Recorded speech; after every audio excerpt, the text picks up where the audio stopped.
Bienvenue au congrès virtuel de FT 2016, je suis Noël Cassan, votre hôtesse ce soir.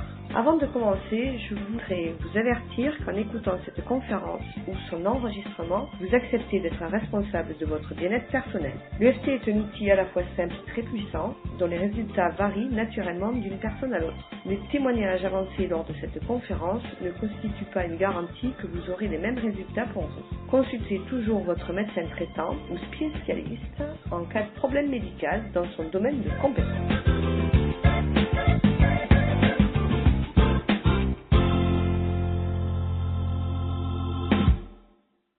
Notre conférence ce soir s'intitule EFT et procrastination. 6 bonnes raisons pour ne pas passer à l'action. La procrastination, un mot un peu nouveau qui désigne un phénomène vieux comme le monde. Le fait de remettre à demain ce qui aurait dû être fait hier. Vous arrive-t-il de vous lever avec les meilleures intentions du monde pour commencer, avancer, voire terminer complètement tel ou tel projet? La déclaration d'impôt, un nouvel article pour votre blog, finir de trier le placard et donner enfin tous ces vêtements que vous ne porterez de toute façon jamais.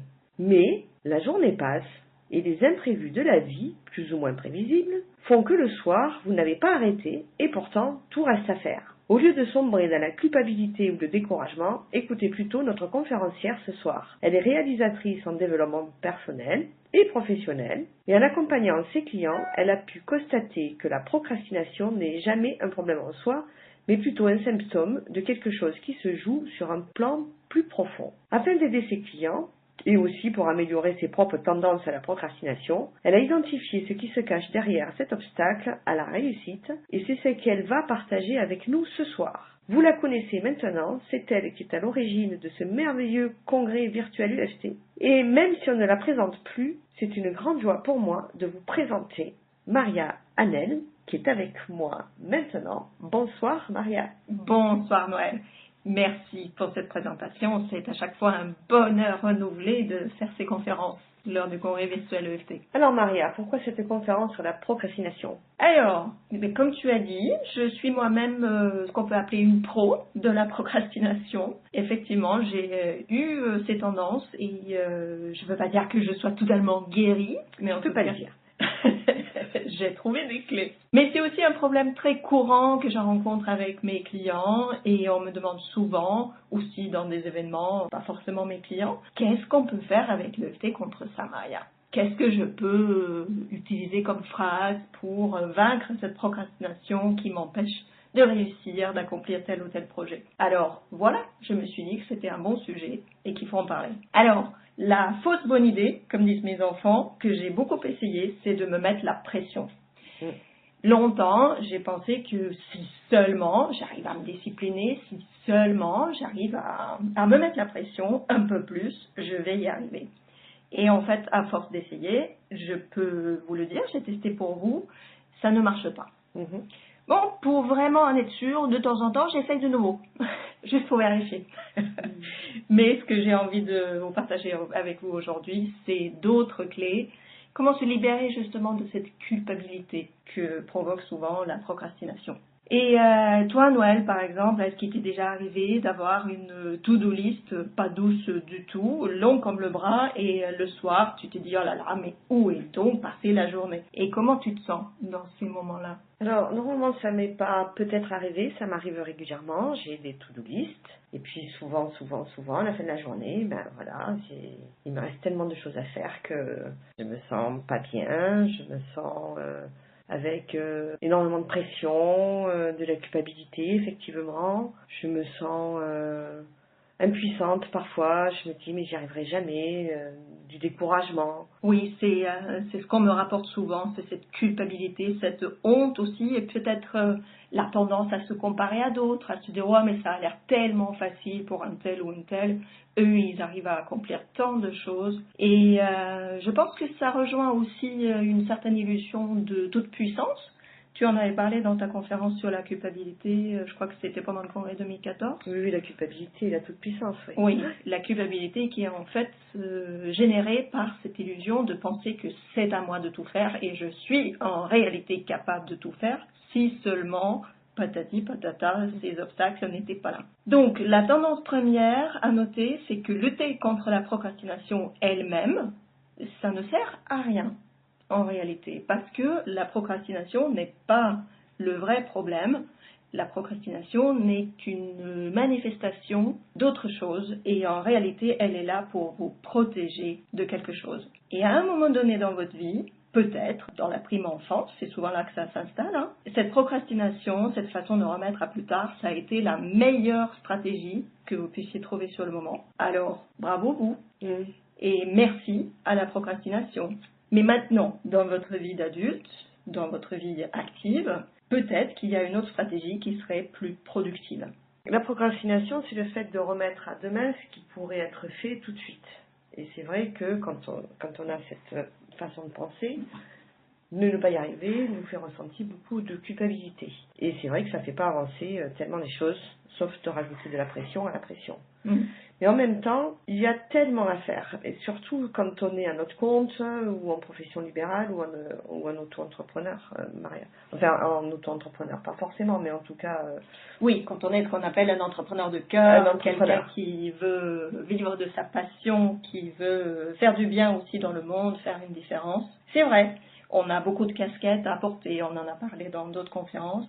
Alors, justement, pour les exercices qu'on va faire ensemble pendant cette conférence, j'aimerais que vous notiez tout de suite 3 choses où vous avez du mal à passer à l'action. Ça s'adresse aussi aux particuliers, Maria, parce que là on parle des professionnels, mais j'imagine que tout particulier peut aussi faire cet exercice.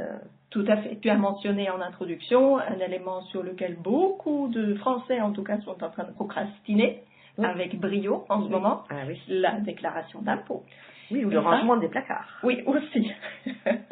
Donc, prenez un crayon et une feuille de papier, votre cahier du congrès virtuel EFT, et notez 3 projets, enfin 3 choses où vous avez du mal à passer à l'action. Alors justement, ça peut être un projet professionnel ou administratif, ou peut-être quelque chose dans votre vie familiale ou dans votre maison. Et si vous pouvez mettre aussi quelque chose d'un peu plus personnel, quelque chose qui concerne vraiment votre personne, une mauvaise habitude que vous aimeriez transformer, par exemple, peut-être vous lever plus tôt le matin, faire plus de sport, changer votre alimentation. Ça aussi, ce sont des choses qu'on sait qu'il faudrait faire, mais ça ne vient pas. Alors justement, pour chacun de ces projets, vous pourriez marquer la phrase, et je vous encourage fortement à le faire, « Je devrais », vous insérez votre projet, mais je n'y arrive pas. Donc, je devrais prendre meilleur soin de mon corps, je devrais me coucher plus tôt le soir, mais je n'y arrive pas. Et pour chacune de ces phrases, évaluez votre résistance à passer à l'action. Alors là, on va noter entre 1 et 10, et 1, ça serait « c'est facile », c'est comme si c'était fait, et résistance à 10, ça voudrait dire que ça bloque complètement, ça fait des semaines, des mois, voire des années que ça dure, et je ne peux pas m'y mettre. Voilà, je vous laisse noter ces phrases. Donc, je devrais, ceci, cela, votre résistance entre 1 et 10. Et vous pouvez aussi noter juste quelques mots-clés si, par cas, ça vous provoque une émotion. Peut-être que ça vous rend triste, ça vous met en colère, ou une sensation. Quand vous pensez à ce placard qui est toujours pas rangé, peut-être que vous avez l'impression d'avoir une tonne de briques sur les épaules quand vous voyez mentalement le placard. Il peut y avoir aussi des pensées qui se présentent. Peut-être que vous entendez la voix de votre mère, votre père, qui dit « Ah, de toute façon, tu finis jamais rien » ou « C'est comme mon père, lui non plus, il finissait jamais tout ce qu'il commençait » ou des réactions. J'ai envie de quitter la pièce, il faudrait que je déménage, je vais acheter une nouvelle voiture plutôt que de vider le coffre. Enfin, je ne sais pas ce qui vous vient, mais ça peut être des réactions de ce genre. Donc voilà, Noël, est-ce que tu as noté quelques phrases clés? On ne va pas forcément les partager, mais pour l'exercice qui va suivre, ça peut être intéressant pour toi. Oui, écoute, moi, s'il y a un sujet actuellement où je procrastine trop, c'est j'aimerais faire des méditations tous les jours. Et voilà, j'ai des très bonnes excuses pour ne pas le faire, j'ai pas le temps, j'ai plein de choses à faire. Il arrive la fin de la journée, comme tu dis, et je m'aperçois que j'ai toujours pas pris 1 heure pour pouvoir faire des méditations. Très bien. Donc je dirais que la procrastination... C'est un très bon exemple, effectivement. Alors, si vous n'en avez pas trouvé exactement 3, c'est pas un problème. Et pour les personnes très productives qui en auraient peut-être noté 10 ou plus, je préfère vous prévenir tout de suite, on ne va pas forcément pouvoir les traiter toutes dans cette conférence. D'accord? Voilà, pour les perfectionnistes et les hyper productifs parmi nous, je préfère poser ce cadre. Alors, à présent, je vous invite à poser votre feuille, mettez-la de côté, prenez une grande inspiration, respirez et j'ai une bonne nouvelle pour vous. Vous n'êtes pas du tout obligé d'agir maintenant. Je vous ordonne même de ne pas agir pour l'instant, ok? Alors posez-vous, buvez un peu d'eau, détendez-vous et écoutez juste ce qui va suivre. Parce que si vous n'êtes pas encore passé à l'action, c'est que vous avez sûrement une, voire plusieurs, bonnes raisons de ne pas le faire. Oui, plein de bonnes raisons, Maria. Oui. Alors, on va faire le tri ensemble. En vrac, j'ai envie de vous présenter les bonnes raisons, les plus ou moins bonnes raisons que je rencontre le plus souvent dans le travail avec mes clients. Alors, celui que je vais citer en premier, c'est que si vous passez à l'action sur tel ou tel projet, eh bien, vous pourriez échouer. Et ça peut évoquer la peur du ridicule. C'est beaucoup plus confortable pour certaines personnes de rester au stade de rêve que de confronter votre projet à la réalité et peut-être vous rendre compte que non, ça marche pas ou ça marche pas autant que je voulais. Il peut y avoir des pensées aussi comme qui suis-je pour créer un programme en ligne, qui suis-je pour monter un site internet ou pour accompagner des personnes. Parce qu'il y a déjà tellement de personnes qui le font, pourquoi créer un projet de plus? Donc ça, ce sont différentes facettes de ce qu'on peut appeler la peur de l'échec. Et sa petite copine, cette peur de l'échec, ça peut paraître un peu paradoxal, mais c'est en fait la peur de réussir.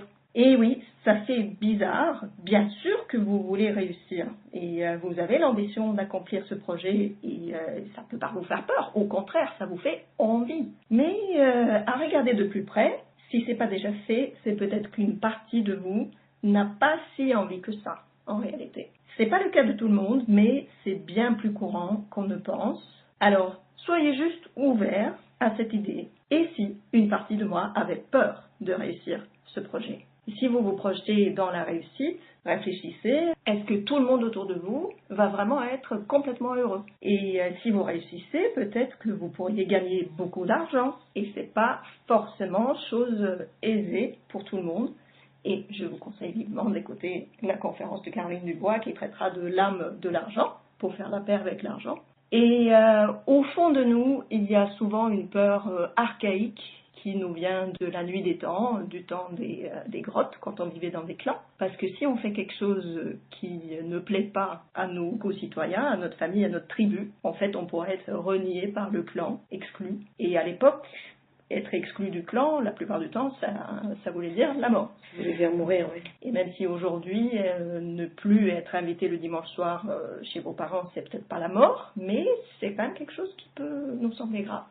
Donc trahir une sorte de loyauté familiale, tout ça, ça peut être quelque chose qui vous empêche de réussir. Et aussi, le risque de susciter de la jalousie. Que diraient vos voisins? Que dirait votre famille, une fois de plus? Et peut-être que ça évoque des souvenirs du genre la fois où vous avez eu une meilleure note que votre sœur.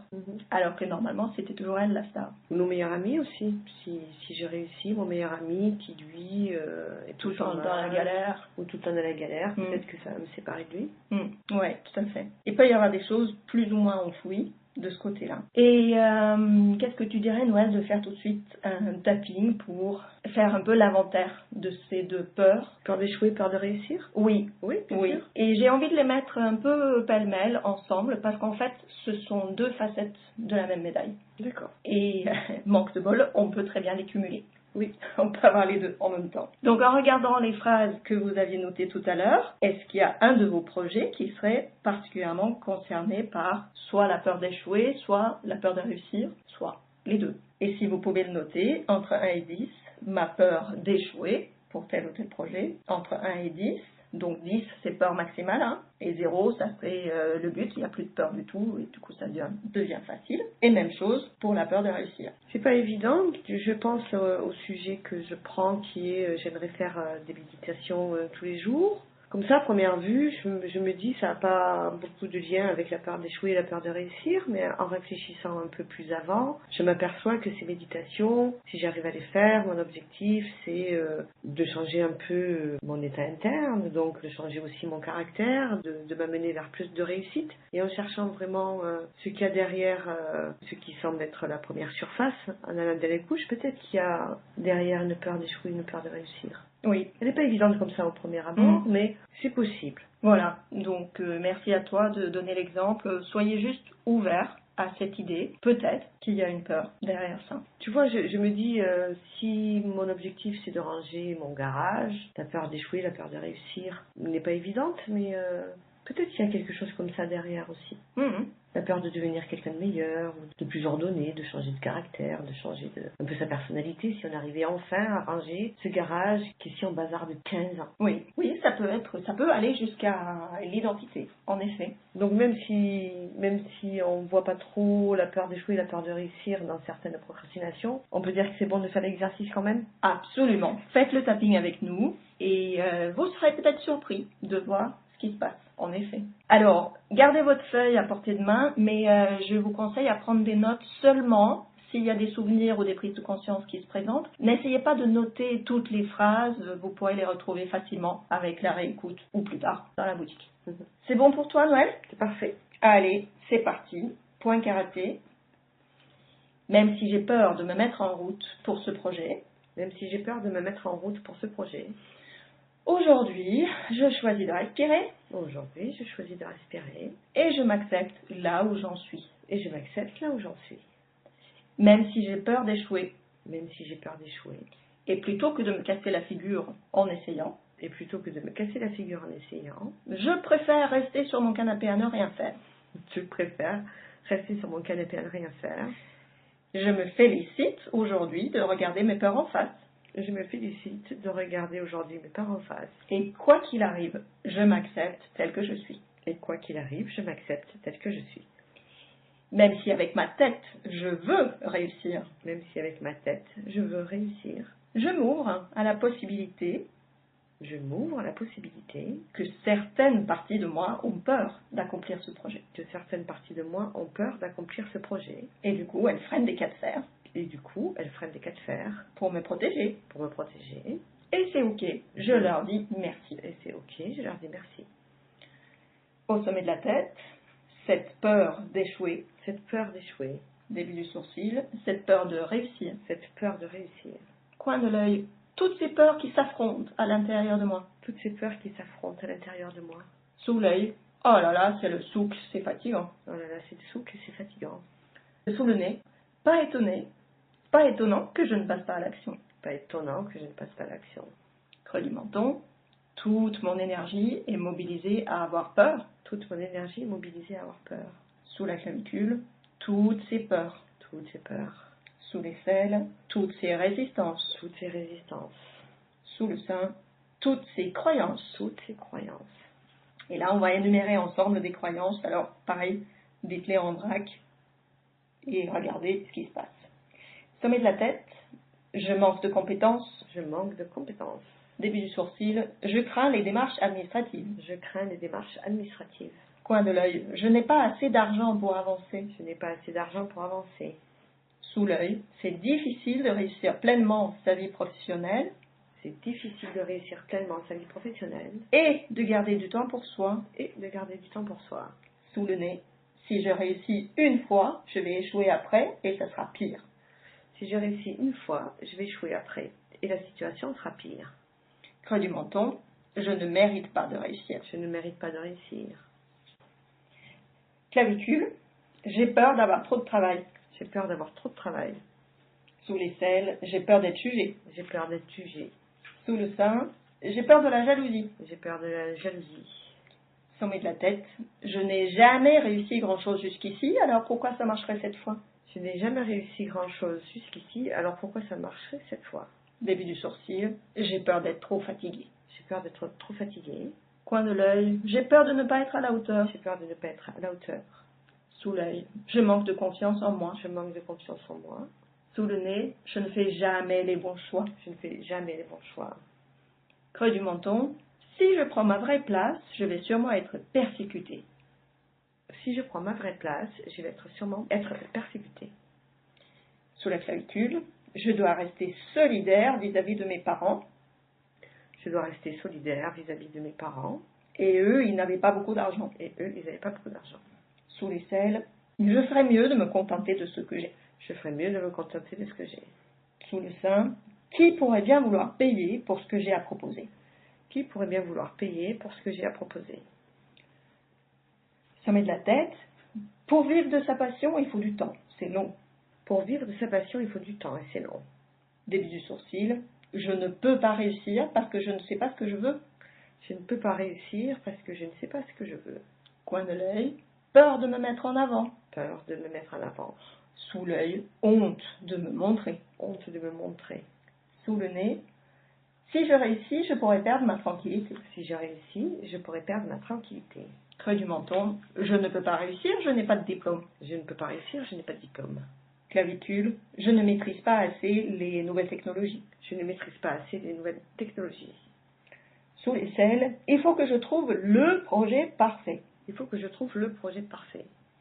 Sous le sein, qui suis-je pour proposer ça? Qui suis-je pour proposer ça? Alors, une dernière ronde, sommet de la tête. Oh là là, toutes ces croyances. Oh là là, toutes ces croyances. Début du sourcil, je me demande bien d'où elles me viennent. Je me demande bien d'où elles me viennent. Coin de l'œil, quoi qu'il en soit, aujourd'hui, je choisis de leur dire merci. Quoi qu'il en soit, aujourd'hui, je choisis de leur dire merci. Sous l'œil, merci à mes peurs de vous être présenté à moi. Merci à mes peurs de vous être présenté à moi. Sous le nez, merci d'avoir été là pour me protéger depuis tout ce temps. Merci d'avoir été là pour me protéger depuis tout ce temps. Creux du menton, merci de remonter à la surface aujourd'hui. Merci de remonter à la surface aujourd'hui. Clavicule, peut-être qu'il est temps de vous transformer. Peut-être qu'il est temps de vous transformer. Sous l'aisselle, en douceur, avec bienveillance. En douceur, avec bienveillance. Et sous le sein, en toute sécurité. Et en toute sécurité. Voilà, une grande inspiration. Donc là, on a fait le grand tour de pas mal de croyances. J'espère que vous pouvez vous féliciter de ne pas les avoir tous. Donc c'est chouette. Même si effectivement on peut les cumuler. Et dans une séance complète, individuelle, nous pourrions bien sûr travailler exactement sur vos peurs les plus fortes et les croyances qui vous concernent le plus. Et là, on pourrait vraiment creuser, chercher, faire un travail de détective pour savoir d'où ça vient, dans quelle situation vous avez appris ça et les éventuelles difficultés que ça vous provoque dans votre vie d'aujourd'hui. Mais j'ai fait exprès de vous bombarder un peu avec tout ça et le but, c'est justement de vous faire prendre conscience de ce qui se passe, de ce qui est à l'œuvre à l'intérieur de vous. Et aussi combien ça peut monopoliser d'énergie, en fait. Donc notez juste ce qui a résonné pour vous et revoyez vos phrases. Peut-être qu'il y a quelque chose qui a changé. Et sachez que vous pouvez bien sûr refaire la séquence autant de fois que vous voulez avec la réécoute. Et ensuite, vous pourrez traiter ça, soit en autotraitement avec toutes les conférences et les outils qui vous sont proposés pendant cette semaine de congrès virtuel EFT, ou bien en faisant quelques séances avec une praticienne expérimentée de votre choix. Oui, dans ce tapping, il y a des réussites professionnelles, il y a des paragraphes qui sont plus axés sur j'ai pas assez de diplôme, je maîtrise pas assez les nouvelles technologies. Oui, ça rejoint aussi l'estime, la confiance en soi. Voilà, pour des réussites professionnelles. Et dans le cas où j'ai choisi, j'ai procrastine parce que je médite pas assez tous les jours. Là, dans ces parties-là, ça me parlait pas vu l'objectif que j'avais. Mais il y en a certaines, oui, qui me parlent beaucoup. J'ai peur d'être fatiguée. Peur de pas avoir le temps. J'ai peur de pas avoir le temps, mais à quoi ça sert? Donc, on peut reprendre juste quelques phrases et puis les adapter à son objectif. Oui, bien sûr. S'il y a des phrases qui ont résonné très fort pour vous, faites votre propre tapping et ne travaillez que sur ces phrases-là. Pas nécessaire de refaire tout le grand tour à chaque fois. Donc voilà, en ce qui concerne cette double peur, peur d'échouer, peur de réussir. D'accord, c'est intéressant. Merci beaucoup Maria. Mais les peurs, peut-être que ça n'explique pas tout en matière de procrastination, Maria. On continue avec les autres vraies ou fausses bonnes raisons pour pas passer à l'action? Oui, bien sûr. Alors une raison que je rencontre assez souvent, c'est que en réalité vous êtes une rebelle. Ah, un rebelle, une rebelle. D'accord. Et peut-être que c'est votre enfant intérieur qui a été malheureusement tellement impuissant dans votre enfance que le seul domaine où il a l'impression d'avoir la main, d'avoir un quelconque contrôle, c'est en résistant et en mettant tout le monde en retard. C'est un peu maladroit, mais c'est sa seule façon d'exister, le pauvre. D'accord. Et ça rejoint ce qu'on appelle les messages contraignants qui nous viennent de l'analyse transactionnelle. Alors, je ne vais pas faire un grand discours là-dessus, ça a été développé dans d'autres conférences. Mais en gros, il y a 5 messages contraignants qui sont des sortes d'autoprogrammes qui se mettent en route dès la jeune enfance. Et il y a par exemple « dépêche-toi ». Et là, effectivement, les personnes qui sont régies, guidées par ce programme « dépêche-toi », sont très souvent sujettes à la procrastination. Il y a aussi le soi parfait ou fait des efforts. Et là, effectivement, ce sont soit des tâches difficiles qui ont de la valeur ou bien la recherche de la perfection. Et ça, c'est vraiment quelque chose qui va aussi donner lieu à beaucoup de procrastination. Après, les 2 derniers messages contraignants, c'est sois fort et le 5e, Noël, Fais plaisir. Fais plaisir. Voilà. Alors, sois fort échappe généralement à la procrastination. Bon, après, il peut y avoir des variantes personnelles, hein. Mais les personnes qui ont ce message « sois fort » sont généralement tellement disciplinées que de toute façon, tout est fait à l'heure, voire avant. Et fait plaisir peut avoir quelques tendances à la procrastination parce qu'une grande difficulté à dire non. Ça, Oui, et puis tant qu'on est à faire plaisir à l'autre, on ne s'occupe pas des tâches qu'on a à faire pour soi. Tout à fait. Donc je vais peut-être pas procrastiner pour faire plaisir à papa, à maman, à mon mari, à ma femme, à mes enfants. Mais j'imagine que dès que ce sont des tâches qui vont être pour mon propre plaisir, à ce moment-là, je ne vais pas arriver à les accomplir. Oui, Ou mettre un temps fou à pouvoir le faire. Donc, s'il y a quelqu'un qui arrive et qui donne l'impression oh, c'est très urgent, il faut absolument que tu m'aides, et ben tu vas partir pour... Là, il risque de ne pas procrastiner. Voilà. Dans cette tâche-là. Ouais. Mais par contre... Mais pendant ce temps-là, toi, par par exemple, exemple, tu ne médites pas. Et moi, par exemple, je ne médite pas, ou j'ai pas fait ma machine de linge, ou j'ai pas réparé la moto qui est dans le garage. Voilà. Tant pis, je rangerai le placard un autre jour, parce que là, mon voisin a vraiment besoin de moi pour sortir le chien du puits. Ça me fait penser à un ami qui... Ah, c'était le meilleur ami du monde, il aidait tout le monde, mais alors quand elle est chez lui, tu voyais qu'il procrastinait sur toutes les tâches qu'il lui avait à faire. Il ne cédait pas beaucoup lui-même. Il ne cédait pas beaucoup lui-même, il avait Ouais. une moto en pièces détachées dans son garage et il disait oui, je le ferai. Ah, demain je m'y mets, demain je m'attaque à ma moto. Et puis 6 ans plus tard, elle était toujours en pièces détachées. C'est ça. Alors dans cette rébellion, ça peut aller loin parce qu'en fait c'est peut-être carrément votre cerveau qui est comme addict, qui est accro au conflit, au problème, à la rébellion.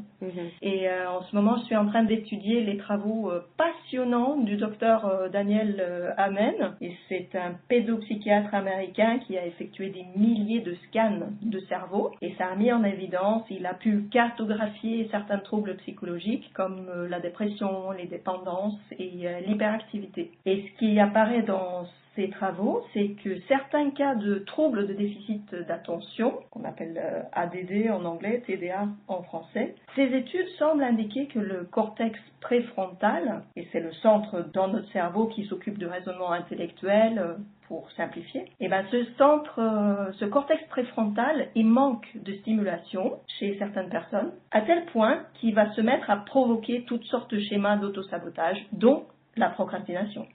Et ces troubles sont encore assez méconnus et c'est un débat qui dépasse largement le cadre de cette conférence, bien sûr. Mais ce qu'on peut noter au passage, c'est que Dr Amen, il préconise des remèdes naturels comme la méditation, l'hypnose et le MDR, et il a constaté des résultats probants dans certains cas d'hyperactivité et de ce trouble de déficit d'attention. Alors, moi je me dis, et ça c'est moi, c'est pas encore Dr Amen, ça viendra peut-être, pourquoi pas utiliser l'EFT aussi, puisque cette technique amène aussi une relaxation. C'est quelque chose qui permet de stimuler le système nerveux parasympathique et aussi de transformer les pensées négatives. Oui, et puis aussi aujourd'hui que la pratique de l'EFT a vraiment une action sur le cerveau. Tout à fait.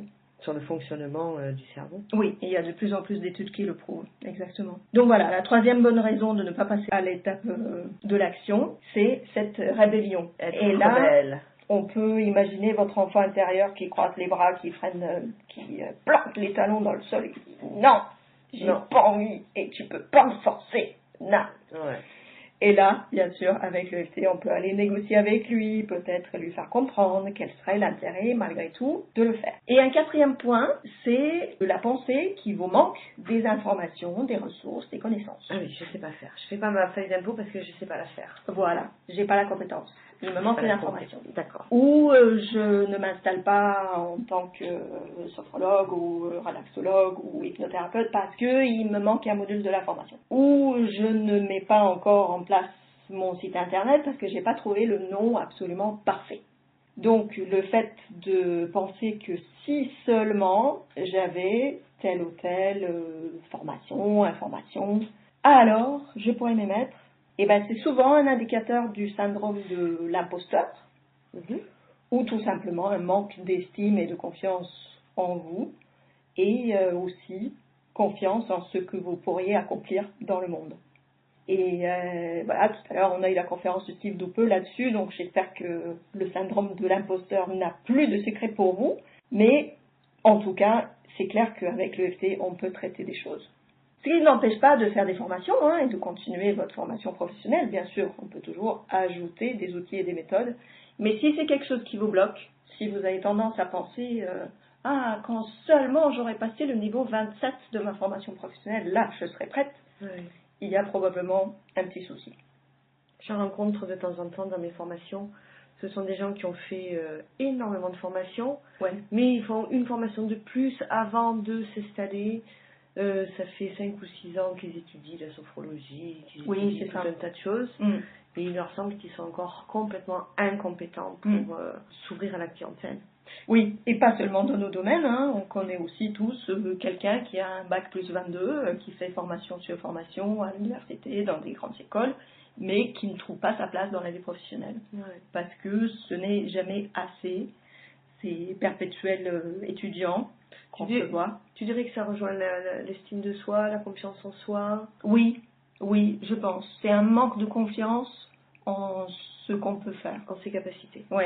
Et la croyance qui est peut-être assez courante aussi en France, cette valeur qu'on accorde au diplôme. Ah oui, si on n'a pas le bon papier, voilà. La compétence en elle-même n'est pas suffisante. Il faut le papier.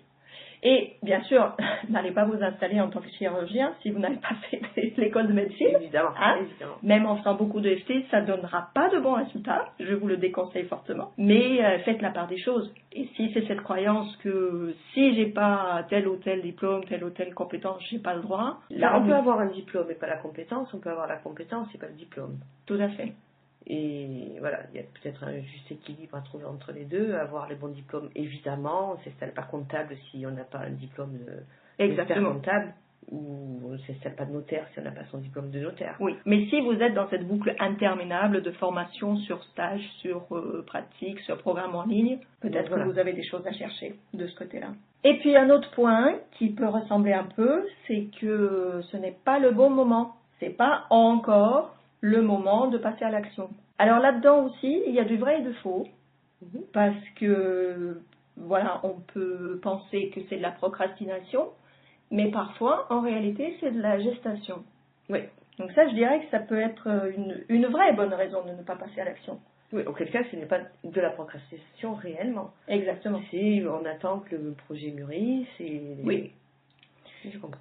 Et pour les femmes qui ont fait des enfants, j'espère que quand vous étiez enceinte, vous ne vous disiez pas « Oh là là, je me sens coupable de ne pas accoucher de ce bébé plus vite. » Faire un enfant, construire un enfant dans son ventre, ça prend le temps que ça prend. Et il vaut mieux, parce que là, si jamais il sort avant l'heure, c'est plutôt des problèmes à la clé.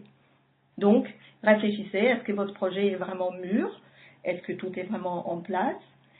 Et là aussi, si c'est le cas, vous pouvez vous aider de l'EFT pour accepter la situation et pour transformer les éventuelles croyances limitantes qui pourraient être à l'œuvre. Et d'ailleurs, ce congrès virtuel de FT, ça me fait un peu penser à ça, Noël, parce que c'est vrai qu'avec le calendrier, en tout cas en France, en Europe, on n'est pas aidé. Et souvent, j'ai des clients qui me disent « Oui, mais je ne peux pas lancer mon programme en ligne maintenant parce que c'est les vacances scolaires, et après, ça va être les grandes vacances, et après, il y a des jours fériés, et après, c'est la fin de l'année, le mois de mai avec tous ces ponts. Oui, » et c'est jamais le bon moment, en fait. Jamais. Donc, lâchez ce fantasme du bon moment. Voilà, nous on fait le congrès en plein mois de mai, il y a plein de ponts, il y a des jours fériés et il y a quand même des gens qui sont là. Ça les rend plus disponibles ou moins, mais le moment parfait de toute façon, c'est celui où vous passez à l'action en fait. Exactement. Et s'il y a des croyances au moment ou quant au temps ou autre chose, j'en profite pour vous recommander le bonus que j'offre dans le pack et dans le kit de cette conférence qui s'appelle 6 étapes pour transformer vos croyances limitantes. C'est une vidéo de 40 minutes avec de vrais morceaux de FT2 ans, de véritable tapping, où on va traiter quelques croyances limitantes plutôt en rapport avec la réussite professionnelle.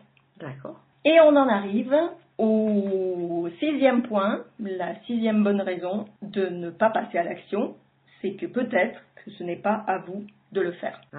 Et là, je vous invite à reprendre vos phrases qui commençaient par « je devrais ». Et j'ai envie de vous proposer un petit exercice pratique qui vient de Louise Hay et son livre « Vous pouvez transformer votre vie » et le programme qui va avec. Relisez d'abord vos phrases telles quelles. Donc normalement, je vous ai conseillé tout à l'heure de les écrire. Je devrais, ceci et cela. Ranger mon garage. Voilà. Je devrais méditer tous les jours. Je devrais méditer tous les jours. Alors comment tu te sens en lisant ce je devrais, Noël? Étant donné que je devrais le faire et que je ne l'ai pas encore fait, je me sens un peu tendue. C'est un peu lourd. Hein? Oui. Oui, parce que derrière ce devrait, il y a tout un tas d'obligations, contraintes, jugements.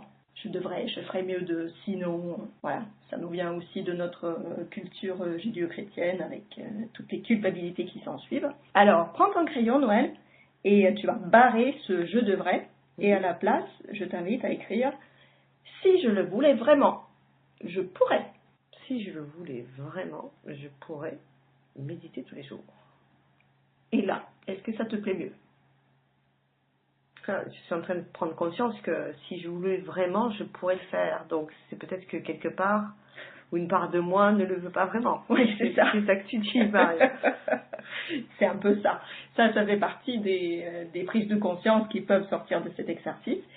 Mais c'est pas la seule parce que ça peut aussi mettre en évidence que en fait c'est pas vraiment ton envie. Oui. Et du coup, ça peut devenir plus léger. En tout cas, je trouve qu'en général, ça permet de récupérer un peu de votre énergie. Par contre, ça me permet de reprendre tout à fait mon pouvoir. Si je voulais vraiment, je pourrais méditer tous les jours. Et c'est une phrase que je trouve complètement vraie. Voilà. Dans le sens. Si je voulais vraiment, me connaissant comme je me connais, oui, je pourrais faire en sorte de vraiment le faire, si je voulais vraiment. Donc je prends conscience que peut-être qu'une part de moi, plusieurs parts de moi le souhaitent, le désirent, mais ne le veut pas vraiment. Oui, exactement. Et ça permet aussi là de récupérer son pouvoir. J'aime bien cette formulation. Oui. On pourrait dire aussi reprendre sa responsabilité. Mais là aussi, responsabilité et culpabilité a tendance à se confondre un peu. Donc oui, je reprends mon pouvoir. Oui. C'est une bonne façon de le dire. Et puis, ça peut ouvrir une nouvelle porte. Parce que parfois, vous allez réaliser que, non, j'ai pas vraiment envie, en fait. Et là, une fois de plus, je ne suis pas en train de vous dire que vous ne ferez plus jamais aucune tâche qui ne vous fait pas plaisir. Mais voilà, je vous invite à faire le tri. Qui me dit qu'il faut faire telle ou telle tâche? Qui me dit que je devrais faire ça? Est-ce vraiment dans mon intérêt? Est-ce vraiment bon pour moi? Et ça peut aussi vous donner une autorisation à dire non si telle ou telle proposition ne s'inscrit pas dans votre chemin de vie. En fait, je devrais méditer tous les jours. C'est vraiment différent de si je voulais vraiment, je pourrais. Et je m'aperçois qu'actuellement, par exemple, avec ce congrès qu'on a eu à préparer, sincèrement, j'avais effectivement moins de temps, donc c'est pas devenu une priorité. Donc, si je le voulais vraiment, je pourrais. C'est ça. Et je m'aperçois que oui, c'est beaucoup plus léger que de dire je devrais. Mais si je voulais vraiment, oui, je pourrais effectivement et remettre les choses un peu plus, je dirais à leur juste place peut-être. Oui, c'est ça. Je devrais, ça a tendance à induire une mauvaise conscience, de me rappeler que je l'ai toujours pas fait. Alors que si je le voulais vraiment, je pourrais. Là, c'est ok, plus léger. je prends ma responsabilité, je reprends mon pouvoir. Et peut-être c'est à moi de choisir. et peut-être que je ne le veux pas vraiment et c'est tout à fait ok comme ça. Exactement. Et je ne méditerai pas tous les jours actuellement et c'est parfait. Et dans ce cas-là, enlevez-le, arrêtez de le répéter tous les jours sur votre nouvelle liste pour la journée, parce que en fait, c'est pas pour maintenant. Ou de réellement le passer à l'action et le faire. Oui, exactement. Donc voilà, on a fait le tour des 6 plus ou moins bonnes raisons de ne pas passer à l'action. Donc si je résume, Maria, les 6 plus ou moins bonnes raisons de ne pas passer à l'action, c'est donc tu nous as dit la peur d'échouer, la peur de réussir, celles-là en général tu les mets ensemble, ou elles peuvent aller ensemble, un caractère de cochon, non, un caractère de rebelle. Oui, c'est comme ça qu'on le dit. Le caractère de rebelle, voilà. Le manque d'informations ou de ressources, c'est pas le bon moment et ce n'est pas vraiment à moi de le faire. Oui, c'est exactement ça. Alors, on a mentionné quelques façons d'utiliser l'EFT pour ça. Voilà, et en plus de l'EFT, est-ce que tu peux nous donner d'autres astuces pour passer à l'action plus facilement? Oui, tout à fait. Et c'est vraiment quelque chose qui est à prendre au sérieux, j'ai envie de dire, parce que nous vivons aujourd'hui dans une société de distraction terrible. Et ça demande vraiment un effort considérable et conscient pour échapper à toutes ces distractions. Ça demande de la discipline. Pardonnez-moi de dire des gros mots. Mais ça passe par le fait de clarifier votre objectif, votre but à vous. Parce qu'il est beaucoup trop facile de vous dévier de votre route si vous n'avez pas de destination claire. Et là-dessus, je vais mentionner rapidement un de mes mentors, Brandon Burchard, un Américain. Il parle de l'importance de rester connecté à notre propre objectif pour réussir. Et pour lui, ça passe entre autres par une certaine déconnexion des demandes et exigences des autres, parce qu'en fait, toutes ces informations qui nous assaillent à travers les réseaux sociaux et notre boîte mail qui déborde, ce ne sont que des demandes d'autres personnes. Et d'ailleurs, cette boîte de courrier entrant, qui a tendance à déborder, et il l'a nommée une astuce formidable pour organiser les demandes des autres. Et moi, ça m'a vraiment frappé, cette formulation, et à tel point que j'ai renommé ma boîte mail entrant de cette façon.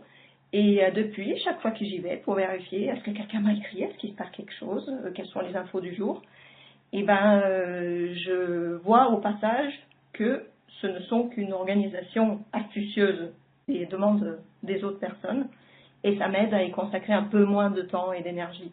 Et comme ça, je peux être plus focalisée sur mes propres projets. Donc ça peut passer par des habitudes comme de ne pas regarder les mails en permanence, peut-être arrêter les alertes qui vous disent « Bling, il y a un mail qui est arrivé. Oh, qu'est-ce que c'est ?» Parce que notre cerveau va automatiquement vers ce qui est nouveau. Ça peut être une bonne nouvelle. Bon, c'est assez rare en réalité, mais ça peut être une bonne nouvelle. Et ça rejoint l'idée des mauvaises habitudes. Ça peut être quelque chose sur quoi on procrastine aussi. Je devrais me coucher plus tôt, je devrais faire plus de sport, je devrais changer d'alimentation, arrêter tel ou tel aliment. Et pour ça, rappelez-vous qu'une habitude, c'est quelque chose que votre corps sait faire tout seul, sans que votre tête intervienne. Ça, c'est sûr. Oui. Ça marche tout seul. Oui, ça marche tout seul. Ça marche tout seul. Et la mauvaise nouvelle, ça marche tout seul, ça c'est génial. Merci. Oui. Mais malheureusement, il ne suffit pas de vouloir arrêter avec notre tête, parce que ça continue à marcher tout seul. Ça marche tout seul. En fait. Et j'ai un exemple personnel à partager à ce propos, parce que jusqu'à il n'y a pas très longtemps, j'avais pris la terrible habitude de snoozer le matin. C'est-à-dire, quand le réveil sonnait, j'appuyais sur le bouton qui ressonnait 9 minutes plus tard. Et encore 9 minutes plus tard. Et 9 minutes plus tard. Et je perdais un temps fou à faire ça. Et c'était pas vraiment du repos non plus, donc j'avais vraiment envie d'arrêter ça, et j'ai eu beaucoup de mal. Et la solution que j'ai trouvée, c'est vraiment de passer par le corps. C'est-à-dire que un jour, j'ai vraiment décidé que j'en avais marre. Et je suis allée me coucher en pleine journée, quand j'étais en mode consciente, avec toute ma tête. J'ai mimé le fait de me mettre au lit, j'ai fait sonner le réveil, et je me suis levée d'un bond, tout de suite. Voilà, je me suis habillée, je suis partie jusqu'à la cuisine, comme je fais le matin quand je me lève, et après, je suis retournée me coucher. Et j'ai fait ressonner le réveil, et j'ai fait ça 4-5 fois de suite, en pleine journée. Et tu as fait en état d'éveil. Consciemment. Oui, j'ai appris à mon corps de le faire. Très Et intéressant. depuis, quand le réveil sonne, je me lève. C'est devenu ta nouvelle habitude. C'est ça. J'ai installé une nouvelle habitude, mais vraiment au niveau corporel. D'accord. Bon, malheureusement, pour toutes les habitudes, c'est pas toujours facile d'identifier un comportement corporel. Mais si vous pouvez le faire, essayez et vous verrez. Moi, j'ai été époustouflée, en tout cas, par les résultats. On pourrait faire ça quand on a l'habitude de perdre ses clés tout le temps. Oui, Et consciemment, faire plusieurs fois. J'arrive chez moi, je pose les clés ici. exactement. Et hop là. Et on ressort, on refait le geste de rentrer, on pose les clés à ce clou-là. Oui, excellent exemple. Oui, tout à D'accord. fait. Tout à Très fait. intéressant. Et si tu veux, Noël, on peut aussi finir sur quelques rondes pour ça, où on va installer une nouvelle habitude au niveau des cellules. D'accord. Ça te va? Ça me va très bien. Allez, c'est parti. Alors, on va prendre l'habitude de procrastiner, tout simplement. C'est-à-dire, on va prendre l'habitude. Ben, on va transformer cette habitude de procrastination en passage Voilà. à l'action plus rapide. Oui. C'est parfait.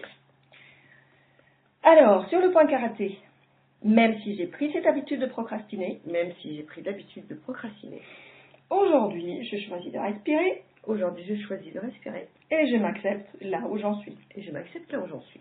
Même si je découvre toutes les bonnes raisons Même si je découvre toutes les bonnes raisons que j'avais de ne pas passer à l'action, que j'avais de ne pas passer à l'action, aujourd'hui, je m'ouvre au changement. aujourd'hui je m'ouvre au changement. Et je me félicite de mon courage Et je me félicite pour mon courage d'entreprendre cette démarche. d'entreprendre cette démarche. Même si j'ai un tas de bonnes raisons Même si j'ai un tas de bonnes raisons de procrastiner encore un peu, de procrastiner encore un peu, je m'ouvre à la possibilité de faire un premier pas, je m'ouvre à la possibilité de faire un premier pas. et puis un autre, et encore un. Et puis un autre et encore un. Mais je ne suis peut-être pas obligée de tout finir aujourd'hui. Mais je ne suis peut-être pas obligée de finir aujourd'hui. Ouf! Ouf. Sommet de la tête, cette vieille habitude de remettre à demain. Cette vieille habitude de remettre à demain. Début du sourcil, je suis vraiment un pro de la procrastination. Je suis vraiment un pro de la procrastination. Bravo moi. Bravo moi. Coin de l'œil, toutes ces bonnes raisons de ne pas passer à l'action. Toutes ces bonnes raisons de ne pas passer à l'action. Sous l'œil, toutes les habitudes que j'ai laissées s'installer dans ma vie. Toutes ces habitudes que j'ai laissées s'installer dans ma vie. Sous le nez, toutes ces habitudes qui ne m'aident plus. Toutes ces habitudes qui ne m'aident plus. Creux du menton, et toutes ces distractions qui me volent mon énergie. Toutes ces distractions qui me volent mon énergie et mon temps. Oui, tout à fait. Clavicule, oh, il faudrait que j'arrête. Ah, il faudrait que j'arrête. Sous l'aisselle, je devrais avoir plus de volonté. Ah oui, je devrais avoir plus de volonté. Je devrais être plus forte. Je devrais être plus forte. Sous le sein, j'aurais dû faire ceci, j'aurais jamais dû choisir cela. J'aurais dû faire ceci, j'aurais jamais dû choisir ça. Sommet de la tête, non, stop, je recommence là. Ah non, stop, je recommence là. Début du sourcil, j'ai déjà essayé en me mettant plus de pression. J'ai déjà essayé en me mettant plus de pression. Coin de l'œil, et les résultats, non merci, ça suffit. Et le résultat, ben non merci, ça suffit. Sous l'œil, aujourd'hui je m'ouvre à un nouveau fonctionnement. Aujourd'hui, je m'ouvre à un nouveau fonctionnement. Sous le nez, sans la pression, mais sans devenir molle pour autant. Sans la pression, mais sans devenir molle pour autant. Creux du menton, peut-être qu'il est possible pour moi de garder le cap, Peut-être qu'il est possible pour moi de garder le cap. tout en étant détendu et disponible. Tout en étant détendu et disponible. Sous la clavicule, et si je pouvais commencer à changer mes habitudes. Et si je pouvais commencer à changer mes habitudes? Sous l'aisselle, et si je pouvais apprendre à mon corps et à mes cellules de faire autrement. Et si je pouvais apprendre à mon corps et à mes cellules de faire autrement? Sous le sein, et si je pouvais créer une vision claire de ce que je veux. Et si je pouvais créer une vision claire de ce que je veux? Et ensuite m'y tenir. Et ensuite m'y tenir au moins un peu plus. Voilà, soyez doux et bienveillants avec vous. Sommet de la tête, ah oui, j'aime cette idée. Ah oui, j'aime cette idée. Douceur et bienveillance. Douceur et bienveillance. Début du sourcil, je m'adresse à toutes mes cellules. Je m'adresse à toutes mes cellules, Coin de l'œil, mes chères cellules adorées. mes chères cellules adorées. Sous l'œil, je vous remercie pour tout le merveilleux travail que vous effectuez. Je vous remercie pour tout le merveilleux travail que vous effectuez, Sous le nez, sans que j'ai à vous le dire ou à faire quoi que ce soit. sans que j'ai à vous le dire ou à faire quoi que ce soit. Creux du menton, gratitude pour tous ces automatismes. Gratitude pour tous ces automatismes. Sous la clavicule, seulement aujourd'hui, j'ai une nouvelle à vous annoncer. Seulement aujourd'hui, j'ai une nouvelle à vous annoncer. Sous l'aisselle, à partir de maintenant, nous allons fonctionner autrement par ici. À partir de maintenant, nous allons fonctionner autrement par ici. Sous le sein, à partir de maintenant, nous allons agir avec plus de conscience. À partir de maintenant, nous allons agir avec plus de conscience. Sommet de la tête, quand il y a une décision à prendre, quand il y a une décision à prendre, début du sourcil, elle sera prise en fonction de mon objectif fixé. Elle sera prise en fonction de mon objectif fixé. Coin de l'œil, et quand il s'agit de passer à l'action, et quand il s'agit de passer à l'action, sous l'œil, nous pouvons le faire d'une nouvelle façon. Nous pouvons le faire d'une nouvelle façon. Sous le nez, plus souple, plus détendu. Plus souple, plus détendu. Creux du menton, avec plus de conscience. Avec plus de conscience. Sous la clavicule, avec beaucoup moins de gaspillage d'énergie. Avec beaucoup moins de gaspillage d'énergie. Sous l'aisselle, en toute sécurité. En toute sécurité. Sous le sein, et pour le plus grand bien de tous. Et pour le plus grand bien de tous. Une dernière ronde. Sommet de la tête, je sais que cela est nouveau pour vous, mes chères cellules. Je sais que cela est nouveau pour vous, mes chères cellules. Début du sourcil. Et c'est pour ça que je m'engage à vous accompagner. Et c'est pour ça que je m'engage à vous accompagner. Coin de l'œil. Régulièrement, nous aurons ce genre de conversation. Régulièrement, nous aurons ce genre de conversation. Sous l'œil, le temps qu'il faudra jusqu'à ce que ce nouveau fonctionnement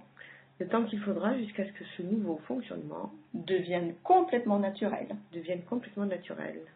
Sous le nez, notre nouvelle norme. Pour accomplir tous les projets importants. Creux du menton. Merci d'avance pour votre collaboration. Et on va finir sur la clavicule. Je vous aime et je vous apprécie. Merci pour tout. Fin de la transmission à mes cellules. Voilà, respirez un bon coup. Ça va, Noël? Oui, ça va. Comment vont tes cellules? Elles sont là à se gratter la tête? Mais écoute, non, ça non. va pas, non? Elle Elle a perdu la boule? Non, pas du tout. Elles étaient bien contentes pour une fois que je leur parle.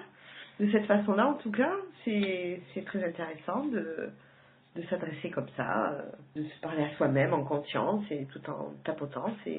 J'apprécie, c'est très très bien. D'accord. Alors, voilà, j'espère que ce tapping vous a aidé à faire un peu le tri.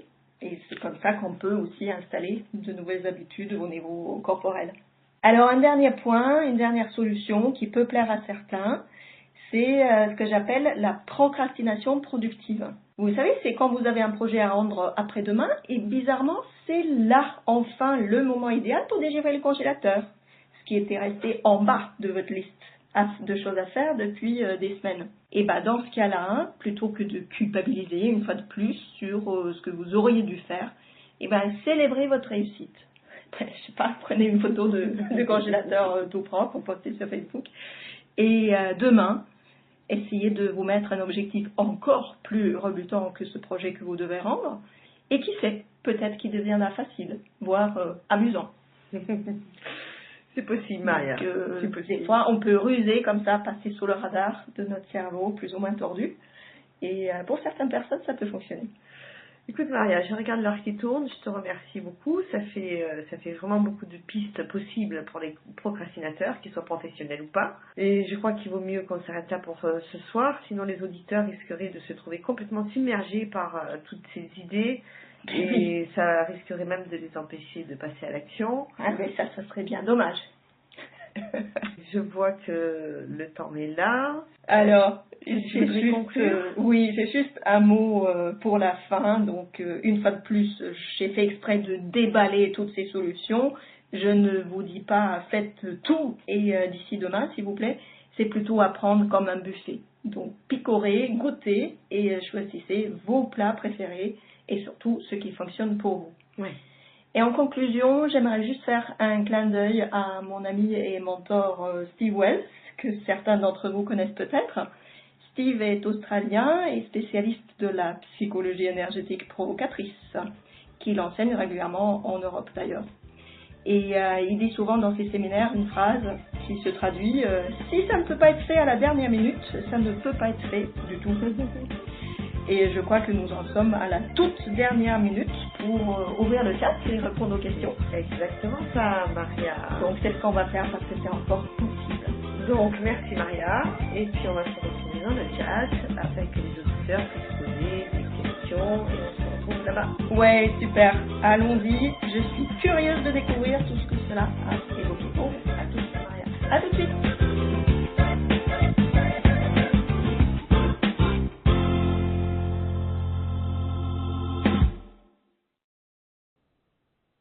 Et voilà la conférence de Maria. Maintenant, c'est moi qui ai la main pour cette conférence de 21h. Je me mets tout de suite sur le chat. Voilà, Maria va regarder sur le chat les questions que vous allez lui poser et elle va se préparer pour y répondre. Moi, je vais m'exécuter au tirage au sort et puis je vais vous dire, le tirage au sort, ça concerne les packs. Donc Thierry qui doit être par là, je l'espère. Moi j'aime bien voir quand il y a Thierry qui se prépare pour gagner le pack. Donc oui, il a promis en début de conférence de ne pas procrastiner pour le tirage au sort. Donc c'est vraiment les packs où il y a les 14 conférences de cette année. Les 14 conférences, on est ce soir à la 10e si mes comptes sont bons. C'est ça. 14 conférences, vous pourrez les réécouter comme ça tout au long de l'année. On a dans ces packs également des bons de réduction. Les conférenciers vous offrent des pourcentages de réduction sur leurs différents produits. Et puis il y a surtout les bonus. Les bonus que vous ne pouvez acquérir que en achetant ou les conférences limitées où le bonus est mis avec la conférence du conférencier ou alors en achetant le pack. Ces packs, ça va vraiment vous permettre toute l'année de vous replonger dans l'énergie de ce congrès, de réécouter les conférences plusieurs fois. Je connais de nombreux professionnels de l'EFT qui aiment réécouter certaines des conférences parce que ça va les aider et moi aussi ça m'aide avec certains cas d'aller se replonger sur ce qu'a dit un tel. Et également, un des plus beaux témoignages qu'on ait eu sur les effets d'écouter ces conférences plusieurs fois, c'est un témoignage de Marie-Louise qui nous a fait le grand plaisir de témoigner en 2013. Si elle nous écoute ce soir, je l'embrasse très très fort et la remercie encore pour son témoignage. Marie-Louise, vous pouvez voir ses vidéos dans la partie ressources vidéo 2013.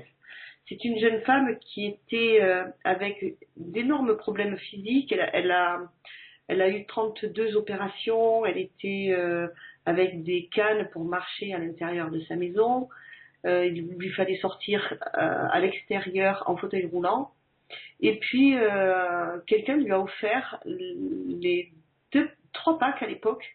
On lui a offert le pack 2011, 2012, 2013 et elle a écouté ça en boucle. Et elle me disait, de toute façon, j'avais rien d'autre à faire. J'ai écouté toutes ces conférences, même sur les sujets qui ne m'intéressaient pas. Et elle a tapoté sur toutes ces conférences. Et elle a fait ça pendant plusieurs jours. Et au bout de plusieurs jours, son état physique s'est nettement amélioré. Et ensuite, elle était venue faire des séances avec moi, puisqu'elle avait des gros cailloux qu'elle n'arrivait pas à libérer toute seule. Et donc, après, on a travaillé, puis elle s'est formée à l'EFT.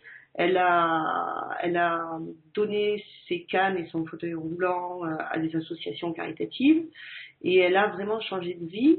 Et elle me disait, ça a été un grand tournant dans ma vie. Et si j'ai un conseil à donner aux gens, c'est écouter ces conférences et tapoter sur tous les sujets, même si ça vous semble pas intéressant pour vous. On a reçu d'autres témoignages, peut-être moins resplendissant que celui de Marie-Louise, qui est un témoignage exceptionnel. Mais de pouvoir réécouter ces conférences tout au long de l'année en prenant le temps, on a vraiment à cœur de transmettre l'EFT dans le monde. C'est pour ça qu'on offre tout ça gratuitement pendant 24 heures. On reçoit quelques mails de gens frustrés qui voilà, trouvent que 24 heures c'est trop court. Oui, certainement ça l'est. On a longuement réfléchi à ça, on a pris cette option plutôt que de faire tout payant, parce que c'est un travail considérable. Et j'en profite pour remercier Samia qui est là tous les soirs dans les coulisses, qui travaille pour nous énormément. Merci infiniment Samia. Je remercie Christelle qui répond à vos mails toute la journée, qui est là le soir jusqu'à 23h et qui répond à tous les mails et essaie de décoincer tous les gens qui sont coincés pour pouvoir nous rejoindre ici. Je remercie infiniment Bertrand pour le travail colossal qu'il a là-bas. Oh, Bertrand, notre super héros du web. Ouais, tout ça, c'est énormément de travail. Énormément de travail. Et il serait certainement plus logique que cet événement soit payant du début à la fin. Nous, on a pris l'option de l'offrir pendant 24 heures et ensuite de mettre le plus petit prix possible à ces packs. Le premier pack est à 39 € x 3, soit ou 117 € à acheter d'un coup. Donc j'ai été un peu longue ce soir sur la description des produits et ce travail qui nous tient tellement à cœur. Notre désir à nous, c'est de le voir durer encore et encore et encore. On est très très fiers d'être à la 6e année. On espère que vous en retirerez tous les bénéfices que beaucoup de gens en retirent depuis 6 ans maintenant. Donc pour le tirage au sort, alors je vais regarder le nom de qui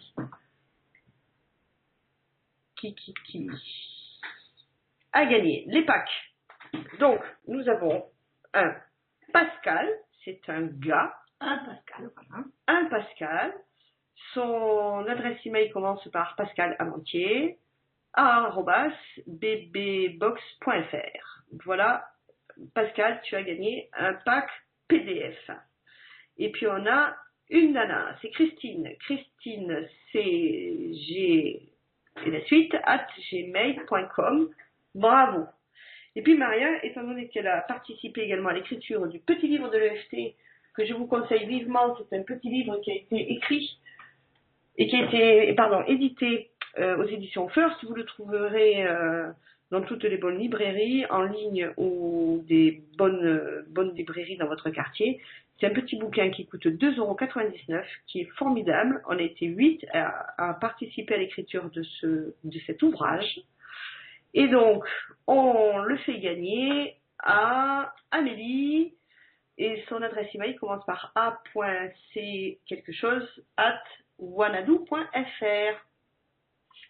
Oui, et j'ai voilà. déjà vu passer la question comment transformer les croyances, et c'est justement le sujet de mon chapitre dans ce petit livre. Donc ça fait partie des façons, hein, mais bien sûr, on va en parler aussi ensemble. Donc, maintenant, j'ai dit ça. Bah, t'as peut-être tout dit. J'ai dit l'essentiel. Oui. Donc, on va passer aux questions-réponses. Maria, est-ce que tu as vu des choses qui t'inspirent des réponses? Oui, tu crois pas qu'on peut le faire un peu plus tard? Quoi donc? Bah, répondons aux questions. Je peux pas attendre un peu? Tu voudrais attendre? Ouais. On attend quoi? Que ce soit On pourrait vraiment le manger? dernier moment? On pourrait manger d'abord? Non, je vous taquine. On va s'y mettre parce qu'en plus, il y en a beaucoup. Donc, je vais essayer de les prendre dans l'ordre. Pour commencer, en tout cas, on verra ce que ça donne. Donc, Gigi, Guigui, fait le commentaire que j'ai prononcé les mots plusieurs fois. Alors, elle dit que ça donne ceci. Si je le voulais vraiment, pas envie de le faire. Je devrais, si je veux, mais plus tard. Et par contre, je me donne un ordre et je le fais. Qu'en pensez-vous? Moi, j'en pense, Gigi, que si c'est le je dois qui fonctionne pour vous, faites-le. Peut-être que les quelques rondes qu'on a fait sur la douceur et la bienveillance vers la fin, peut-être que ça a altéré quelque chose à ce je dois que moi personnellement trouve un peu violent. Mais si pour vous c'est efficace et si c'est ça qui fonctionne, ma foi, faites-le. C'est en tout cas ce je devrais qui effectivement est plus insinueux que je dois. Dans je dois, on entend plus clairement un ordre, effectivement. Peut-être que vous pourrez reformuler ça. Il est vraiment important pour moi de faire ceci ou cela. Ou il serait vraiment beau pour moi de le faire. Mais voilà, si vous avez trouvé une clé, si c'est quelque chose qui fonctionne pour vous, bravo. Il y a une sorte d'ordre dans le présent. Je dois le faire, fais-le. Alors que je devrais, il me semble que ça reste un peu plus dans le nuage là, du cloud. Je devrais faire ceci, je devrais faire du sport, je devrais méditer, je devrais. Alors que je dois, oui, peut-être ça donne un peu plus d'élan. Ben, bravo en tout cas d'avoir identifié ça pour vous. Super. Alors, Ambre, depuis près de 8 mois, je n'arrive pas à ouvrir ma boîte aux lettres. J'ai vécu des choses pénibles et le plus drôle, je devais recevoir des bonnes nouvelles. Mais je sape totalement et je vis le moment présent. Vivre le moment présent, ça c'est une bonne chose, mais s'il y a en plus un cadeau à notre présent qui vous attend dans la boîte aux lettres, c'est quand même dommage de vous en priver. J'ai eu à une époque vraiment cette phobie de la boîte aux lettres. J'ai connu ça parce que, vous savez, dans la boîte aux lettres, on ne reçoit pas que des bonnes nouvelles, hein, et c'était une époque où c'était surtout des relances et des rappels et des mauvaises nouvelles. Et il y avait des jours où vraiment je ne pouvais pas y aller. Et je me souviens d'avoir fait une séance là-dessus avec une collègue EFT. On avait vraiment travaillé sur... Pour moi, j'avais nommé ça la phobie de la boîte aux lettres. Bon, c'était une phobie passagère, hein, mais c'était vraiment vécu comme une grande peur pour moi. Et ça l'a libéré. Et le lendemain, je suis passée devant la boîte aux lettres et je me suis dit, j'y vais pas. Allez, de toute façon, ça va pas me sauter à la gorge. Et effectivement, depuis, je n'ai plus jamais connu ça. Donc, quelques rondes de FT vraiment ciblées sur ça. Imaginez, vous savez, j'ai parlé de Steve Wells qui fait de la thérapie provocatrice. C'est pas pour rien que je suis certifiée de cette approche. J'aime beaucoup utiliser de l'humour, de l'exagération. Et peut-être, si on avait à tapoter toutes les deux pour cette peur d'aller aux boîtes aux lettres, moi, je vais imaginer les monstres et les terribles choses qui pourraient se cacher là-dedans. Et vraiment imaginer le pire et encore un peu plus. Et après, ce qui vous y attend réellement, ça devient du gâteau. À tester, vous nous donnerez des nouvelles. Alors, il y a une question de Zaz. Génial d'apprendre à son corps à se lever dès que le réveil sonne. De la même manière, avez-vous une astuce pour aller me coucher dès que je suis fatiguée au lieu de traîner devant la télé? Alors, oui. On peut aussi, surtout avec nos amis les smartphones, qui ne font pas que des distractions, qui peuvent être très bien utiles aussi. Peut-être que là aussi, vous pourriez mettre une petite alarme. Moi, je le fais, ça marche pas, Marie. Ben, est-ce que tu l'as fait comme j'ai raconté tout à l'heure, Marie? Non, je laisse sonner, je l'éteins et... Oui. Ah oui, c'est l'heure d'aller coucher. Et je continue. Okay. Voilà. Ben, comme moi, je le fais avec le réveil quand il sonnait le matin. Ah ouais. Je me disais, il faut me lever, ouais, mais non, tout à l'heure. Donc, tu mets l'alarme essayez. Et puis après, tu fais comme tu fais le matin. Voilà. L'alarme sonne, tu te lèves, tu vas te coucher. Oui, dans un premier temps d'entraînement, voilà, faites-le 4, 5, 10 fois de suite, s'il faut. Et comme ça, il y a une espèce de réflexe de Pavlov qui s'installe. Hein, et c'est le corps qui apprend.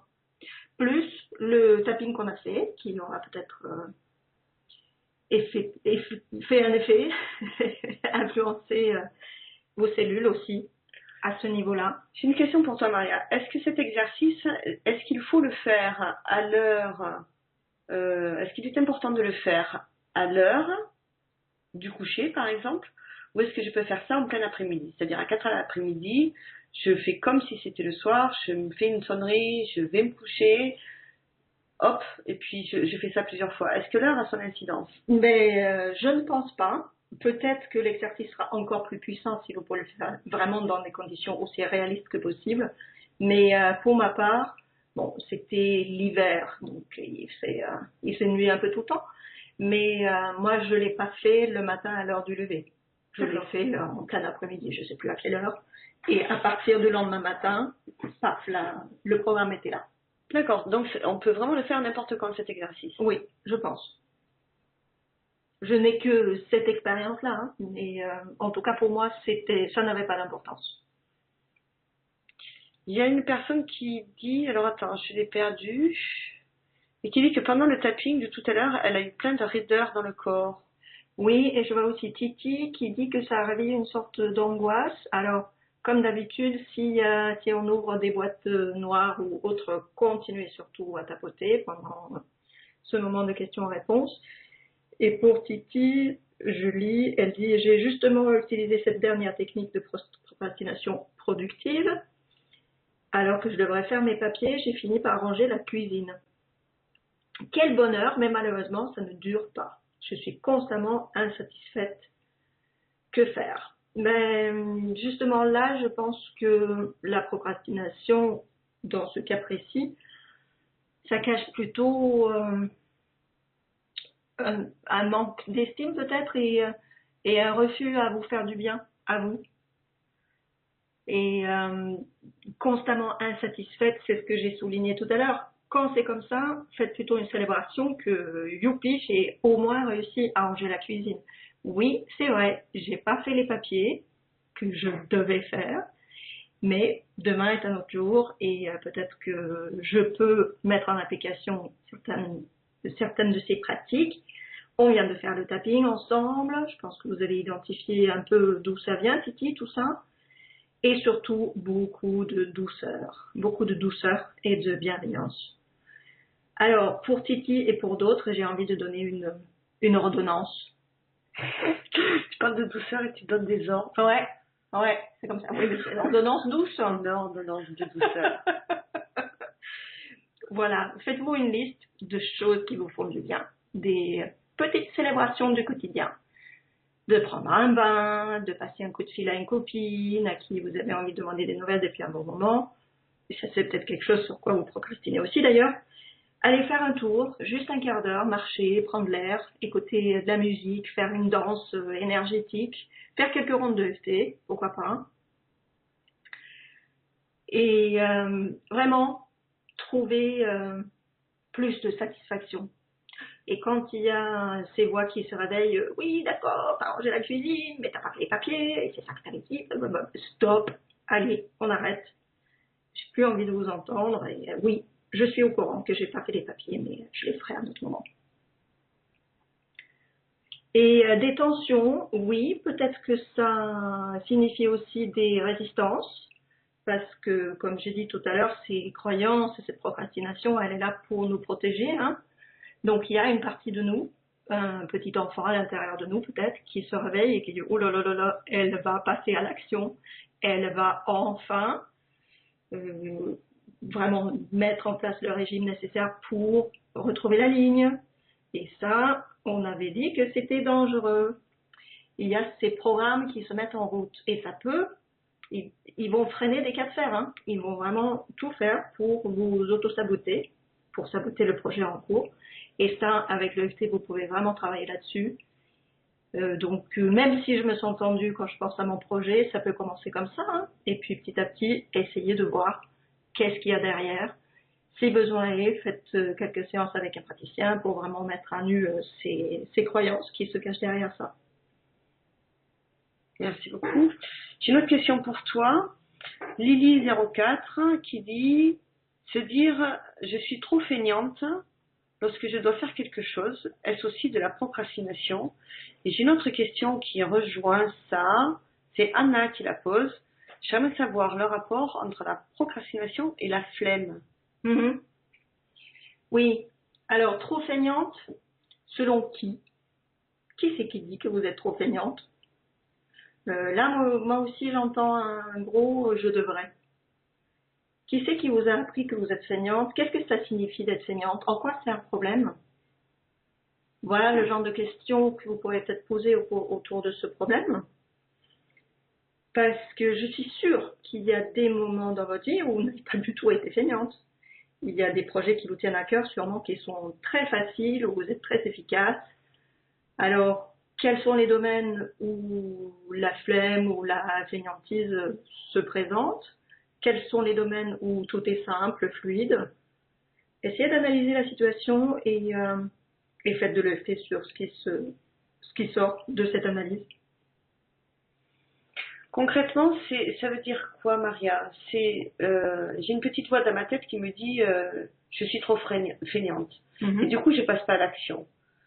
Donc ça serait par exemple me rappeler mon père ou ma mère qui m'a dit que j'étais trop feignante et de faire des rondes EFT en disant même si ma mère m'a dit tu es trop feignante, je m'accepte et faire des rondes EFT avec avec ce matériel-là, des images, si je me rappelle pas. Mais dans ce cas-là, on peut repartir sur qu'est-ce que ça signifie pour vous maintenant d'être feignant. Parce que d'être feignant, dit comme ça, effectivement, c'est plutôt critique, c'est plutôt un jugement. Hein. C'est ça, c'est qu'on n'a pas envie. Je suis trop feignante lorsque je dois faire quelque chose. Ouais. Et du coup, je passe pas à l'action. De toute façon, je suis trop feignante. Ouais. Voilà. Ouais.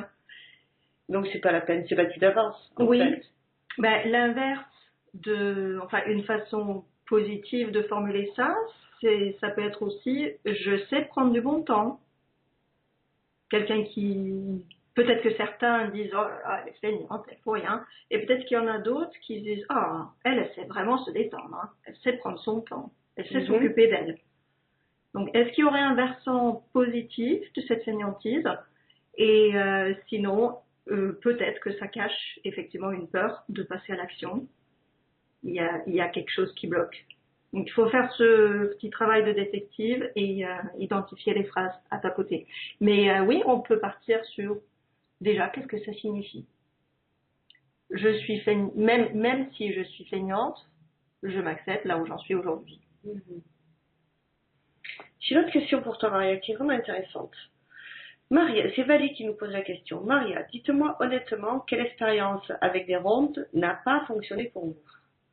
Car, on l'a compris, c'est efficace, mais vous qui l'expérimentez depuis longtemps, partagez quelque chose avec nous qui n'a pas fonctionné. Enfin, si vous le voulez bien. Donc, tu peux très bien dire, Maria, j'ai pas envie de parler de ça.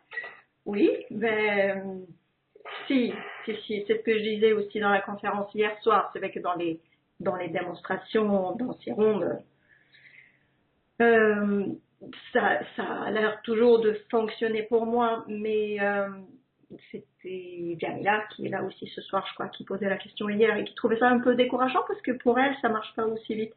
Donc, d'une part, c'est vrai que j'en ai fait beaucoup, et pour moi, et surtout avec mes clients, parce qu'on a les bénéfices partagés aussi en tant que praticien, hein, ça c'est génial. Et plus on a l'habitude de faire de l'EFT, plus ça fonctionne vite, j'ai l'impression. Et puis, il faut savoir que pour les démonstrations pendant le congrès, bien sûr, je ne vais pas aller chercher les méga monstres au fond de moi. Hein. Donc, je prends des sujets plutôt légers. Hier, avec Françoise, j'étais à une intensité de 6, qui est passée à 0, effectivement, à travers le travail, qui était quand même particulièrement profond. On a vraiment fait l'exercice du début à la fin. Donc, c'était pas juste 2 rondes et hop, c'est parti. Mais justement, l'exemple que j'ai cité tout à l'heure, ce snooze du matin, là, le fait d'avoir beaucoup de mal à me lever, ça, avec le FT seul, je n'avais pas réussi à le régler. C'est ça. C'est pas du tout le FT qui t'a permis de te libérer de ça. Et j'avais essayé. Hein. J'ai beaucoup travaillé ça avec différents praticiens. Et non, ça n'avait rien fait. C'est seulement le jour où j'ai vraiment pris une décision. Un jour. Tu t'es dit, je dois. Oui, là, je ne sais plus exactement ce que je me suis dit dans la tête, mais c'est très intéressant de le retrouver parce que ça a vraiment fonctionné. J'ai pris la décision. Et ça, Noël, toi, tu l'as cité dans beaucoup de conférences. Tant qu'on est dans le je devrais, je voudrais, ce serait bon que, ouais, ok. Mais ça reste du demain. Alors que je décide de le faire. C'est ça. Là, il y a vraiment un jour, tu l'as décidé. Tu en as eu assez, tu l'as décidé. Oui. Et c'est là que j'ai pensé à cet exercice que j'avais lu une dizaine d'années, je crois, auparavant. Et il m'était jamais venu à l'esprit de le faire. Et là, je me suis dit, allez, j'essaye. Et ça a fonctionné. Oui. Mais avec le FT, je n'avais pas eu ce problème. Je n'avais pas réussi à régler ce problème-là. Et j'en ai bien d'autres, Valia. Il y en a d'autres. Moi, je vais citer Louise Gervais pour quelque chose qui est... Louise Gervais, c'est une des pionnières qui a amené ça... qui a amené l'EFT en France. C'est encore un de mes grands mentors. Je l'adore et si elle nous écoute ce soir, je l'embrasse très fort. Louise Gervais, elle s'est libérée de milliers de choses avec l'EFT, sauf de sa phobie des araignées. Ça, elle a pu le libérer avec une autre technique de psychologie énergétique, mais qui n'est pas du tout l'EFT. Moi, je peux aussi témoigner, j'avais une tristesse profonde, permanente à l'intérieur de moi. Et j'avais même l'impression que j'étais née avec, tellement je me rappelais pas d'expérience sans avoir cette tristesse à l'intérieur de moi. Et puis j'ai rencontré l'EFT, je me suis libérée de plein de choses avec l'EFT, et cette tristesse ne passait pas. Elle s'atténuait un peu, hop, elle revenait quelques jours plus tard, ou quelques semaines plus tard, mais c'était une sensation de fond. Et ça, avec l'EFT, ça passait pas. Parfois, ça arrivait à l'atténuer, mais c'est tout. Et je me suis libérée de ça avec une autre technique de psychologie énergétique, et ce n'était pas de l'EFT. Et on pourrait citer encore d'autres exemples. Bon, c'est pas, voilà. L'EFT, c'est pas la technique qui marche sur tout. C'est une technique merveilleuse qui marche sur énormément de choses. Et l'idée, c'est de vous dire, essayez-le, mais avec suffisamment de persévérance pour être sûr que cette technique ne marche pas quand vous n'obtenez pas de résultat. Est-ce que tu as relevé d'autres questions, Maria? Oui, il y en a plein. Alors, je vois quelqu'un qui cite la question de Fred, qui dit qu'il est toujours en retard, et c'est de la procrastination. Enfin, je ne sais pas si c'est comme ça que la question est posée. Mais oui, le fait d'être en retard, d'une part, c'est une conséquence de la procrastination, parce que à force de remettre à plus tard, tout d'un coup, c'est la dernière minute, il faut passer à l'action, et si ça prend une minute de plus que prévu, eh ben, on est en retard. Et le fait de se mettre tout le temps en retard aussi, ça peut être d'une part donc une forme de rébellion pour cet enfant intérieur qui a un peu envie de se faire remarquer peut-être. C'est une façon d'attirer l'attention, mais c'est aussi une forme d'autosabotage. Parce que, bon, être en retard la plupart du temps, ça passe, mais ça finit toujours par coûter quelque chose. Parfois, ça coûte de l'argent.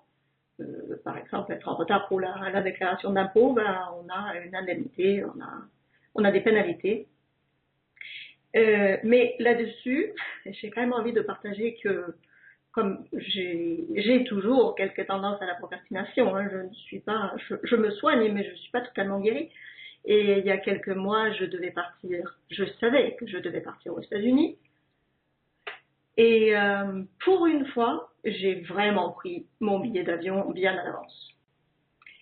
J'étais contente, j'ai eu un bon tarif, j'étais fière de moi. Et paf, le lendemain matin, j'ai reçu un mail d'Air France comme quoi j'avais une tonne de miles, de points fidélité chez eux, et que j'aurais pu avoir le billet encore moins cher. Et là, je me suis vraiment dit, oh, j'avais raison, c'est dangereux de faire les choses trop à l'avance. Mais la bonne nouvelle, c'est que j'ai quand même pu utiliser mes miles pour un prochain voyage, donc rien n'était perdu. Mais sur le moment, là, je me suis vraiment dit, oh, l'univers ne me récompense pas pour cet acte si noble. Mais voilà, à vous de voir. Le fait de se mettre en retard, oui. C'est peut-être une mauvaise estimation aussi du temps que va prendre tel ou tel acte. Alors, je peux vous dire que depuis que j'ai des enfants, quand j'ai eu ma fille en premier, j'ai dû apprendre d'ajouter au moins un quart d'heure à tous mes rendez-vous. Parce que sortir toute seule ou sortir avec un bébé, avec la poussette, avec tout ce qu'il faut penser à amener et patati patata, installer dans la voiture, tout ça, bon, ça prend au moins un quart d'heure de plus. Et 3 ans plus tard, j'en ai eu un deuxième et il a fallu passer à une demi-heure de plus. Donc soyez réalistes et parfois on peut avoir recours à des ruses comme faire avancer l'horloge ou ce qui est intéressant, en tout cas accepter votre façon d'estimer le temps. Oui, il peut y avoir vraiment un problème dans l'estimation du temps que ça va prendre. Moi j'ai un peu ce problème parfois, je me dis ça va prendre 1 heure puis ça me prend 4. Mes amis le savent, de temps en temps, ils me reprennent en disant mais non, dis pas que t'en as pour 1 heure, t'en as au moins pour 3 heures. Et en fait, ils te donnent rendez-vous à 19h et eux-mêmes, ils arrivent à 20h. Mais ça fait aussi penser au message contraignant du dépêche-toi. C'est un message qu'on donne aux enfants quand on leur dit en permanence de se dépêcher. Et ce message, après, en étant adulte, on va se débrouiller pour être tout le temps dans la perspective d'avoir à répondre à ce message. Et donc, en tant qu'adulte, ça donne des personnes qui surbouclent leur agenda et qui vont se dépêcher. Le principal étant de répondre au message. Donc, si il faut répondre au message dépêche-toi, on va tout le temps se débrouiller pour être en train de répondre à ces messages. Et ce sont des gens qui sont souvent en retard parce que ils se dépêchent, mais ils se ratent. Régulièrement, ils se ratent. Oui. Oui, Donc, et voilà. peut-être à force de s'entendre dire dépêche-toi, vas-y, dépêche-toi, c'est l'heure. En fait, on n'a jamais appris aussi soi-même de sentir quand est-ce qu'il faut y aller. On attend qu'il y ait ces signaux qui arrivent, que quelqu'un nous dise vas-y, dépêche-toi, t'es en retard. Et une astuce pour les praticiens, avec vos clients, donnez-leur, dites-leur régulièrement, prenez tout votre temps. Et vous remarquerez à quel point ça détend les gens. Vous avez votre temps, prenez votre temps. Parce que, voilà, on est en train de fabriquer des générations entières de gens en dépêche-toi. Oui. Pendant que tu regardes les questions dans le chat, je vais répondre, alors je les ai un peu perdues, mais je vais répondre quelles sont les techniques, les autres techniques psycho-énergétiques qui nous ont aidés à nous libérer d'autres choses. Oui, tu disais pour Louise qu'elle avait utilisé une autre technique. Elle a utilisé une autre technique, ça s'appelle la TAT, tapas, acupressure technique. Je vous laisserai de taper dans le Google pour aller vous renseigner sur cette technique. Il existe le Zensight, je vais taper en même temps la TAT, tapas, je crois que ça s'écrit comme ça. Comme les tapas. Tapas. Mais c'est un nom propre. C'est son prénom. Tapas, acupressure technique. Et puis le Zen Sight, qui veut dire vision zen. Aujourd'hui, il existe d'autres techniques comme c'est laquelle que j'oublie, le Zen Sight, la TAT. À l'époque, c'est tout ce qu'on avait en plus. En tout cas, pour moi, ce qui a marché, c'est la TAT. Ok. Il y a aussi, justement, on parlait du fait que ça peut venir de ces messages contraignants qui sont installés dans la petite enfance. Pour ça, on peut utiliser le Matrix Reimprinting. Alors, le Matrix Reimprinting, Matrix que tu pratiques, que Steve pratique, que beaucoup d'intervenants utilisent. C'est une technique d'EFT un peu poussée. Donc, pour pouvoir aller apprendre cette technique, il faut avoir fait au moins le niveau 1 et le niveau 2. Avoir déjà beaucoup pratiqué d'EFT pour pouvoir ensuite bénéficier de cet enseignement qui est une pratique d'EFT un peu particulière. C'est Carl Lawson qui a développé cette façon de travailler en EFT. C'est très efficace, je m'en sers beaucoup, mais déjà l'EFT classique, seul, on peut vraiment faire du très très bon travail. Mm-hmm.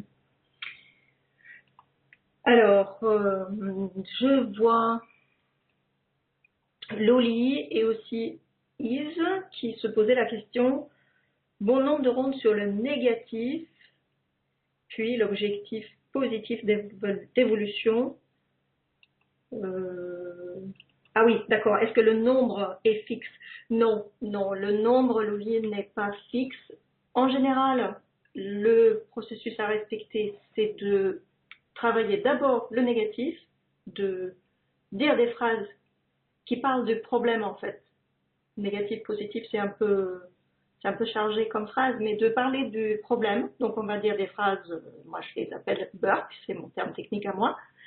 Parce que si on ne nettoie pas d'abord le négatif, si on s'installe trop tôt le positif, c'est comme de mettre une grosse couverture rose sur un tas de fumier.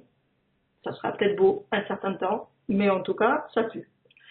Et il faut être vigilant avec ça, je pense. On a parfois peur de dire ces phrases négatives. La question de Yves, c'était est-ce qu'on ne va pas renforcer le négatif?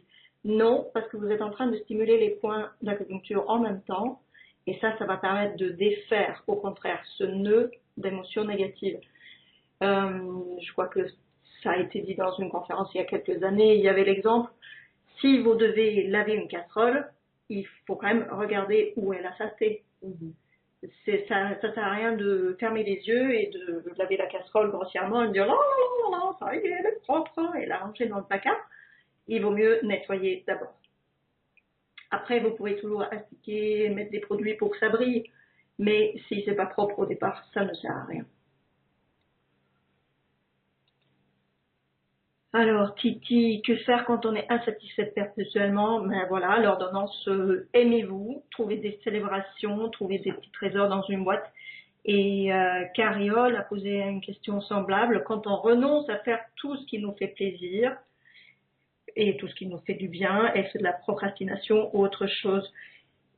C'est une forme de procrastination, certes, mais là, je crois que effectivement, c'est plutôt ce manque d'amour pour soi, de se refuser tout ce qui fait du bien. Peut-être qu'il peut y avoir la croyance que me faire du bien, c'est égoïste. Prendre soin de moi, c'est du luxe. Pourquoi moi, j'aurais le droit d'aller au Qigong alors qu'il y a plein de gens qui n'ont pas le temps, qui n'ont pas cette possibilité?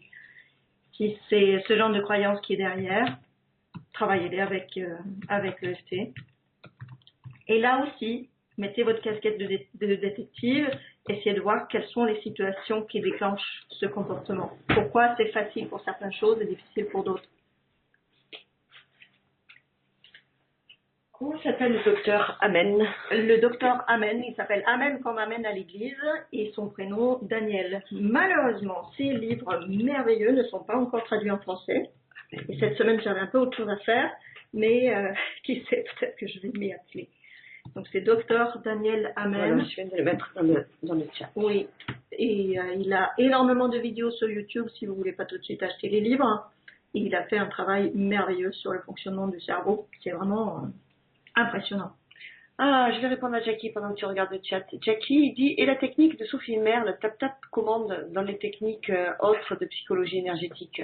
Et évidemment, je l'avais oublié celle-ci. Oui, aussi. Je me suis libérée d'une peur de parler en public qui me restait grâce à ce tap-tap commande. En fait, pour faire bref, j'avais beaucoup travaillé sur la peur de parler en public et ceux qui vont acheter les différents packs des différentes années pourront admirer la progression de mes interventions. Et j'étais vraiment pétrifiée à l'idée de parler en public, même derrière un micro et pour les conférences.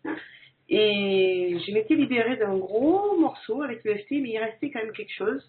Et dès qu'il y avait plus de 30 personnes, je refusais d'aller faire des conférences, j'avais trop peur. Et l'EFT, ça, j'arrivais pas à libérer ce qui restait avec.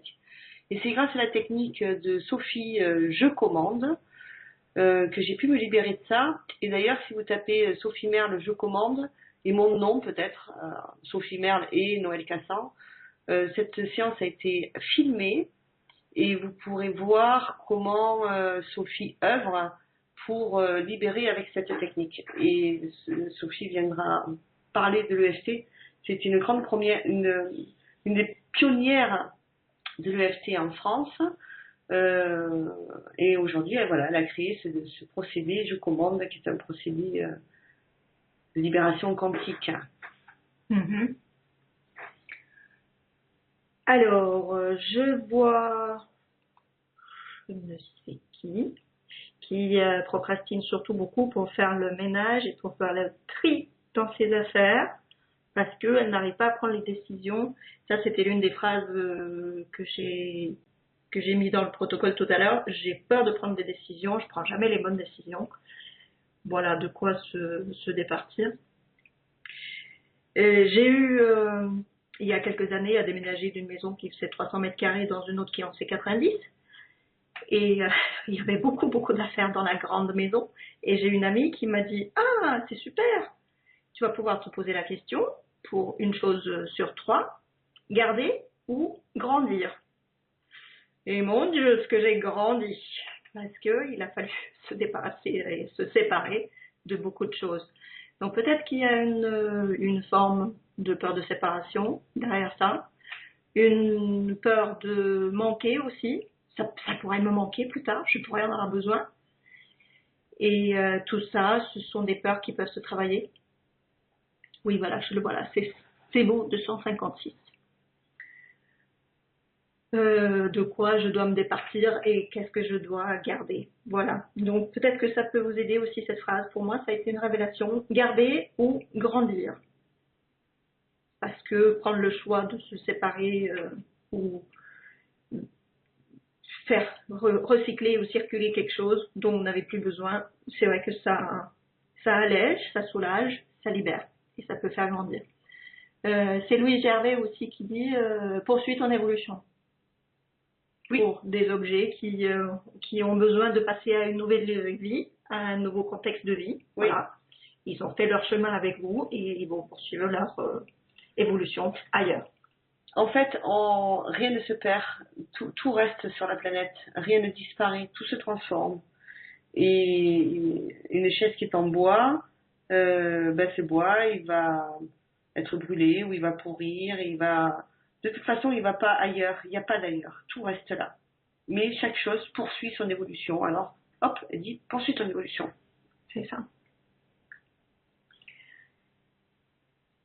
Ok. J'ai l'impression de n'avoir que des obligations. Ah oui, ça c'était Fred avec le fait d'être en retard, même dans les moments de plaisir. Oui, c'est vrai que nous avons des vies d'hyperactives hein, pour beaucoup. Alors là aussi, Fred, essayez de trouver ne serait-ce que 5 minutes pour faire une relaxation, pour faire quelques rondes de tapping peut-être. Et juste pour souffler, lire quelques pages, boire un thé. Et petit à petit, bon, quand on est parent, je vois beaucoup parler d'enfants hein, dans ce commentaire-là. Quand on est parent, c'est sûr que on a des obligations en plus et les enfants passent avant. Hein. Mais trouver aussi de la place pour vous. Et c'est le témoignage de l'IS qui, elle, a dû attendre le départ des enfants pour enfin pouvoir prendre des cours de salsa. Elle dit que c'est le bonheur intégral, bravo l'IS. Mais peut-être qu'on n'est pas obligé d'attendre que les enfants partent ou la retraite pour se faire plaisir et pour se faire du bien. Parce qu'en fait, ça nous rend beaucoup plus disponibles aussi pour les enfants et pour d'autres. Et à partir d'un certain âge, vous voyez, avec vos enfants, mais à un moment donné, en tout cas, ils peuvent très bien comprendre, et là je parle même de 3, 4, 5 ans, ils peuvent même comprendre que, ok, là c'est un moment pour maman, elle a besoin de faire sa sieste, un quart d'heure, je ne dois vraiment pas la déranger, je vais rester avec mon dessin, être tranquille. Pour ça, il faut qu'ils soient bien nourris avant, les enfants. Au niveau affectif.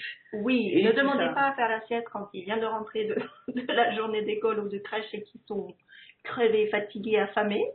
Ça marche mieux quand ils soient bien nourris. Voilà. Après, ils sont d'accord pour laisser un peu plus d'espace. Alors, il y a beaucoup de questions. Tu en vois d'autres, Noël, qui soient vraiment en rapport avec le sujet, parce qu'il y en a qui sortent un peu du cadre. Il y a... je cherche son pseudo, mais en fait, est-ce que tu aurais, en résumé, quelques clés pour combattre la procrastination?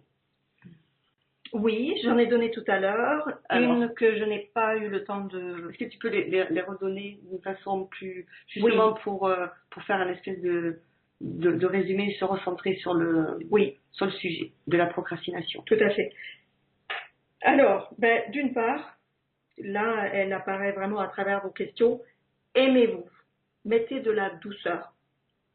Pardonnez-vous si vous n'arrivez pas à tout faire. Et essayez d'être plus réaliste avec ce que vous vous imposez comme contrainte aussi. Une astuce pratique pour ça, que j'ai pas mentionné tout à l'heure, ça peut être de ne fixer que, attention, je sais que ça va pas vous plaire, ne fixer que 3 choses à faire dans la journée. Et non, finir toute ma to-do list, ça compte pas comme une chose. Désolée, Noël. J'ai essayé, Je t'ai vu venir. Hein. Oui, j'ai essayé, mais non. Voilà, choisissez vraiment 3 actions concrètes.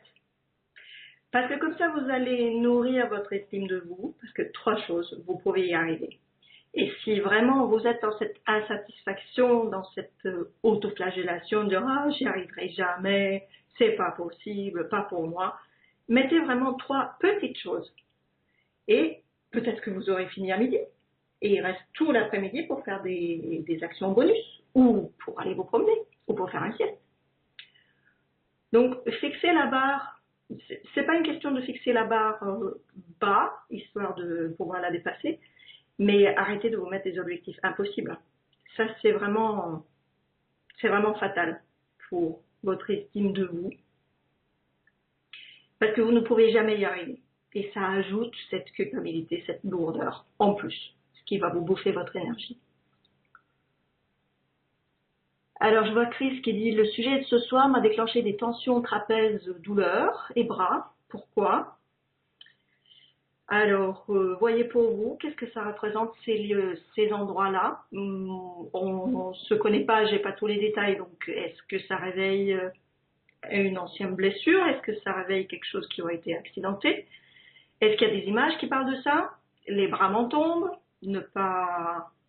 non, baisser les bras, ne pas arriver à lever le bras. Les bras, c'est vraiment quelque chose qui est lié à l'action, donc c'est peut-être pas un hasard complet que ça se manifeste là. Mais là, il faudrait vraiment plus d'éléments pour avoir quel est le lien exact avec vous. Parfois, il peut y avoir des douleurs qui se réveillent comme ça parce que justement, ça rappelle un accident. Et c'est peut-être cet accident qui a mis en place la programmation que plus jamais cette action-là, parce que ça peut vouloir dire accident. Et oui, il y a plusieurs questions sur la gestion du temps. Alors, est-ce qu'il y a un lien entre la gestion du temps et la procrastination? Oui, c'est ce qu'on disait tout à l'heure, ça peut être une mauvaise estimation du temps que vont prendre telle ou telle tâche, mais c'est surtout cette tendance qu'on a quand on procrastine à s'ajouter des tâches qui n'étaient pas du tout prévues. Et là, une autre astuce pratique que j'avais déjà partagée l'année dernière, je crois, c'est de faire, si ça vous aide, de faire votre liste de choses à faire. Mais à la fin de la journée, prenez cette liste et pensez à ajouter tout ce que vous avez fait pendant la journée et qui n'était pas sur la liste, en fait. Parce que peut-être que vous aviez vos 3 éléments et vous en avez fait 10 autres et la somme, c'est pas 0. Donc vous n'êtes pas nul. J'ai beaucoup un exercice que tu m'as donné, Maria, c'est plutôt que de faire une liste. Parce que moi, je faisais une liste des choses que j'avais à faire, comme la liste des courses. Et après, je barrais ce que j'avais fait. Et effectivement, je me suis mis à rajouter sur la liste des choses que je venais de faire qui n'étaient pas sur la liste. Mais ça me faisait plaisir, je les rajoutais et je les barrais. Et puis tu m'as donné une astuce que j'applique, que je trouve encore meilleure, c'est avec des post-it. Alors, c'est pas forcément très écologiste, parce qu'au début, je me disais, oh là là, ça gaspille des post-it. Mais je l'ai faite. Et j'ai trouvé ça encore plus efficace. Est-ce que tu peux nous en toucher 2 mots? Oui, tout à fait. C'est l'astuce de marquer effectivement ce que vous avez à faire plutôt sur des post-it. Donc, un post-it, une action. Oui, désolé pour les arbres. Vous pouvez les découper pour faire des tout petits post-it d'un seul grand. Ou des petits papiers, oui. Oui, voilà. L'avantage des post-it, c'est qu'on peut les coller sur des feuilles, on peut les coller sur une feuille pour ce qui concerne la maison, une autre pour la famille, une autre pour l'administratif. Bon, ça, c'est du détail. L'idée, en tout cas, c'est d'avoir un post-it, une action, ou un papier, un petit papier, une action, et une fois que c'est fait, on le froisse et on le jette, ou alors on le met dans un bocal en verre sur son bureau et on regarde ce bocal qui se remplit. Et ça montre vraiment, ça donne cette satisfaction justement. Titi, vous parlez de insatisfaction, là vous verrez quand même un post-it de froissé dans la boîte, dans le bocal, et vous pourrez vous faire une tape sur l'épaule en disant ouais, bon, moi j'ai accompli ça. Donc ça c'est une façon de concrétiser les choses. C'est très aidant, ouais, c'est très aidant. Mais pensez à marquer tous les petits imprévus qui sont venus perturber votre journée peut-être. Ça, c'est vraiment important. J'ai une question pour toi, Maria. Il y a Minnie, et je me permets de la poser là, parce que ça fait plusieurs fois que je la vois, et il n'y a pas que Minnie qui a posé cette question, et je la trouve tellement essentielle. Comment ne pas transmettre notre procrastination à nos enfants? Que dire à la place de dépêche-toi? Alors, celle-là, la solution clé, je ne l'ai pas, je la cherche aussi. Et je m'attrape régulièrement en train de dire non, faut pas le dire. Donc peut-être qu'une façon de faire, c'est dans un moment calme, donc là non plus, pas quand il reste 5 minutes avant le bus pour aller à l'école et que personne n'est prêt, mais dans un moment de calme, peut-être en vous promenant le dimanche après-midi, essayez d'expliquer à votre enfant pourquoi c'est important. Essayez de lui faire prendre conscience que ça ne soit pas vécu uniquement comme une contrainte externe. Et là aussi, très tôt, vous pouvez prendre l'habitude de parler à vos enfants, même bébés ou tout petits, expliquer ce que vous êtes en train de faire, expliquer pourquoi il faut partir maintenant, sans faire des discours, sans faire un discours magistral dans l'entrée de la maison en mettant le blouson, mais essayez de peut-être montrer l'enjeu derrière, essayez de trouver un petit jeu avec ça. Mon fils qui a souvent beaucoup de mal à se mettre à faire les devoirs, des fois je lui lance des défis, je lui dis allez, je suis sûre que tu peux le faire en 15 minutes, et on met un minuteur et il est là, il guette le minuteur et il est super fier quand il a fini au bout de 10 minutes. Donc ça peut être des astuces. Et dans mon cas, en tout cas, je pense qu'on a dû beaucoup me dire dépêche-toi quand j'étais petite. Donc le fait de le travailler chez moi, je pense que ça va en partie en tout cas m'empêcher de continuer à le transmettre. Ce qui peut être intéressant aussi avec les enfants, c'est de les prévenir plusieurs fois.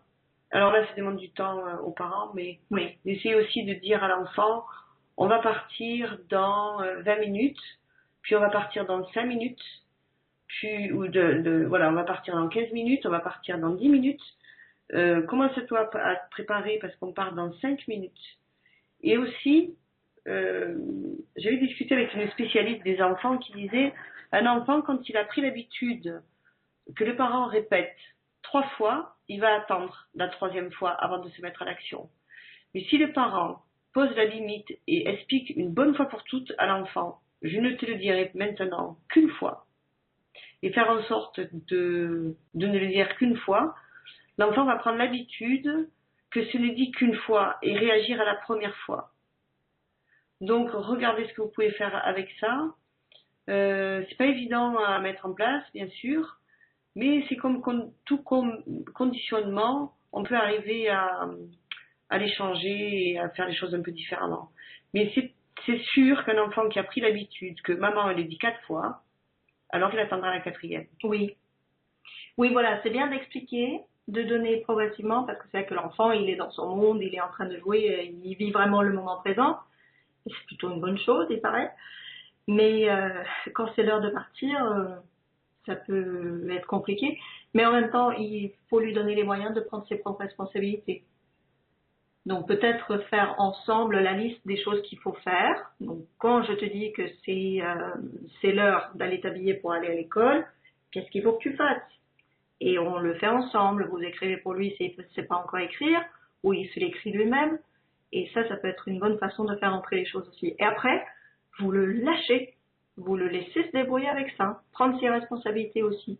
Et il va y avoir quelques ratés, et malheureusement, c'est vous que la maîtresse va gronder, hein, et pas votre enfant. Mais à la longue, je pense que c'est plutôt une bonne façon de faire. Je vois l'heure qui tourne, Maria. Oui, mais oui, on va être en retard, ouais. C'est terrible. Mais être en retard n'est pas procrastiner. Procrastiner, c'est vraiment, oui, je pourrais faire cette chose-là maintenant, et je ne le fais pas, je le reporte à plus tard, jusqu'à ce que ce soit le dernier moment, que je me rate, ou que ce soit mal fait. Oui. La procrastination, c'est vraiment, je peux le faire maintenant, mais non, je ne le fais pas. Alors Fred marque dans le chat, très fier d'avoir participé à cette conférence. Mais oui, bravo Fred. Et tout aussi champion de la procrastination que vous êtes tous dans le chat, dites-vous que vous n'êtes pas les pires. Parce que les pires procrastinateurs, ils sont même pas là. Ils ont raté la conférence. Ils pourraient être là, mais ils ne sont pas venus. Non, ils ont trouvé des bonnes raisons pour ne pas venir. Est-ce que tu vois une autre question, Maria? Ben, j'en vois plein, et je crois que la dernière, il va falloir continuer. Tu continueras sur ta page de réécoute? Oui, alors la dernière, ça sera Jetaco. Très dur de définir les priorités, du coup je papillonne partout et au final n'arrive à rien. Tous les retards s'accumulent désespérément. Alors oui, ça c'est ce phénomène de distraction dont je parlais tout à l'heure, et c'est vraiment quelque chose qui est favorisé par le bombardement d'informations auquel on est exposé. Hein. Donc oui, je vais m'y mettre, mais d'abord 5 minutes sur Facebook et oups, ça devient une demi-heure. Et puis non, maintenant j'arrête Facebook, je m'y mets vraiment, j'ai reçu des mails, je vais aller voir. et puis le téléphone qui bip, et ceci et cela, et wow, la journée passe à une vitesse folle. Donc vraiment, partez en croisade contre ces distractions. Et puis pour vous être à cause, ce que j'ai envie de dire aussi, c'est que définir les priorités, oui, c'est une chose, mais est-ce que vous avez défini l'objectif plus loin? Est-ce que vous avez une vision? Est-ce que vous savez où vous allez? Parce que si on a déjà un objectif, une destination, on se laisse beaucoup moins dévier en fait par les petits cailloux sur la route qui peuvent se présenter à nous. Donc le fait de papillonner comme ça, c'est peut-être parce que rien n'est vraiment votre passion, rien n'est vraiment ce que vous avez envie de faire, votre mission, et peut-être que ça passera par là. Je sais que quand j'ai monté le tout premier congrès EFT en 2011, même ma coach à l'époque me disait non, c'est trop court, tu vas pas y arriver, fais-le après l'été. Moi, je devais être un peu têtue à l'époque parce que je me suis dit non, de commencer ça maintenant pour le mois de juin, non, c'est possible, je peux le faire. Et là, je peux vous dire, je sais pas procrastiner une minute. Là, j'étais tac, tac, tac, tac, une chose après l'autre, tout le temps dans l'action juste, parce que j'avais un but. J'avais vraiment un but qui me passionnait, qui me tenait à cœur, et je l'ai fait. Et elle était très fière de moi, d'ailleurs. C'est ça, on a plus de ressources et plus de discipline qu'on ne le soupçonne parfois. Merci beaucoup. On va s'arrêter là, Maria, pour ce soir? Oui, on pourrait parler des heures. Dans la page de réécoute. Merci infiniment.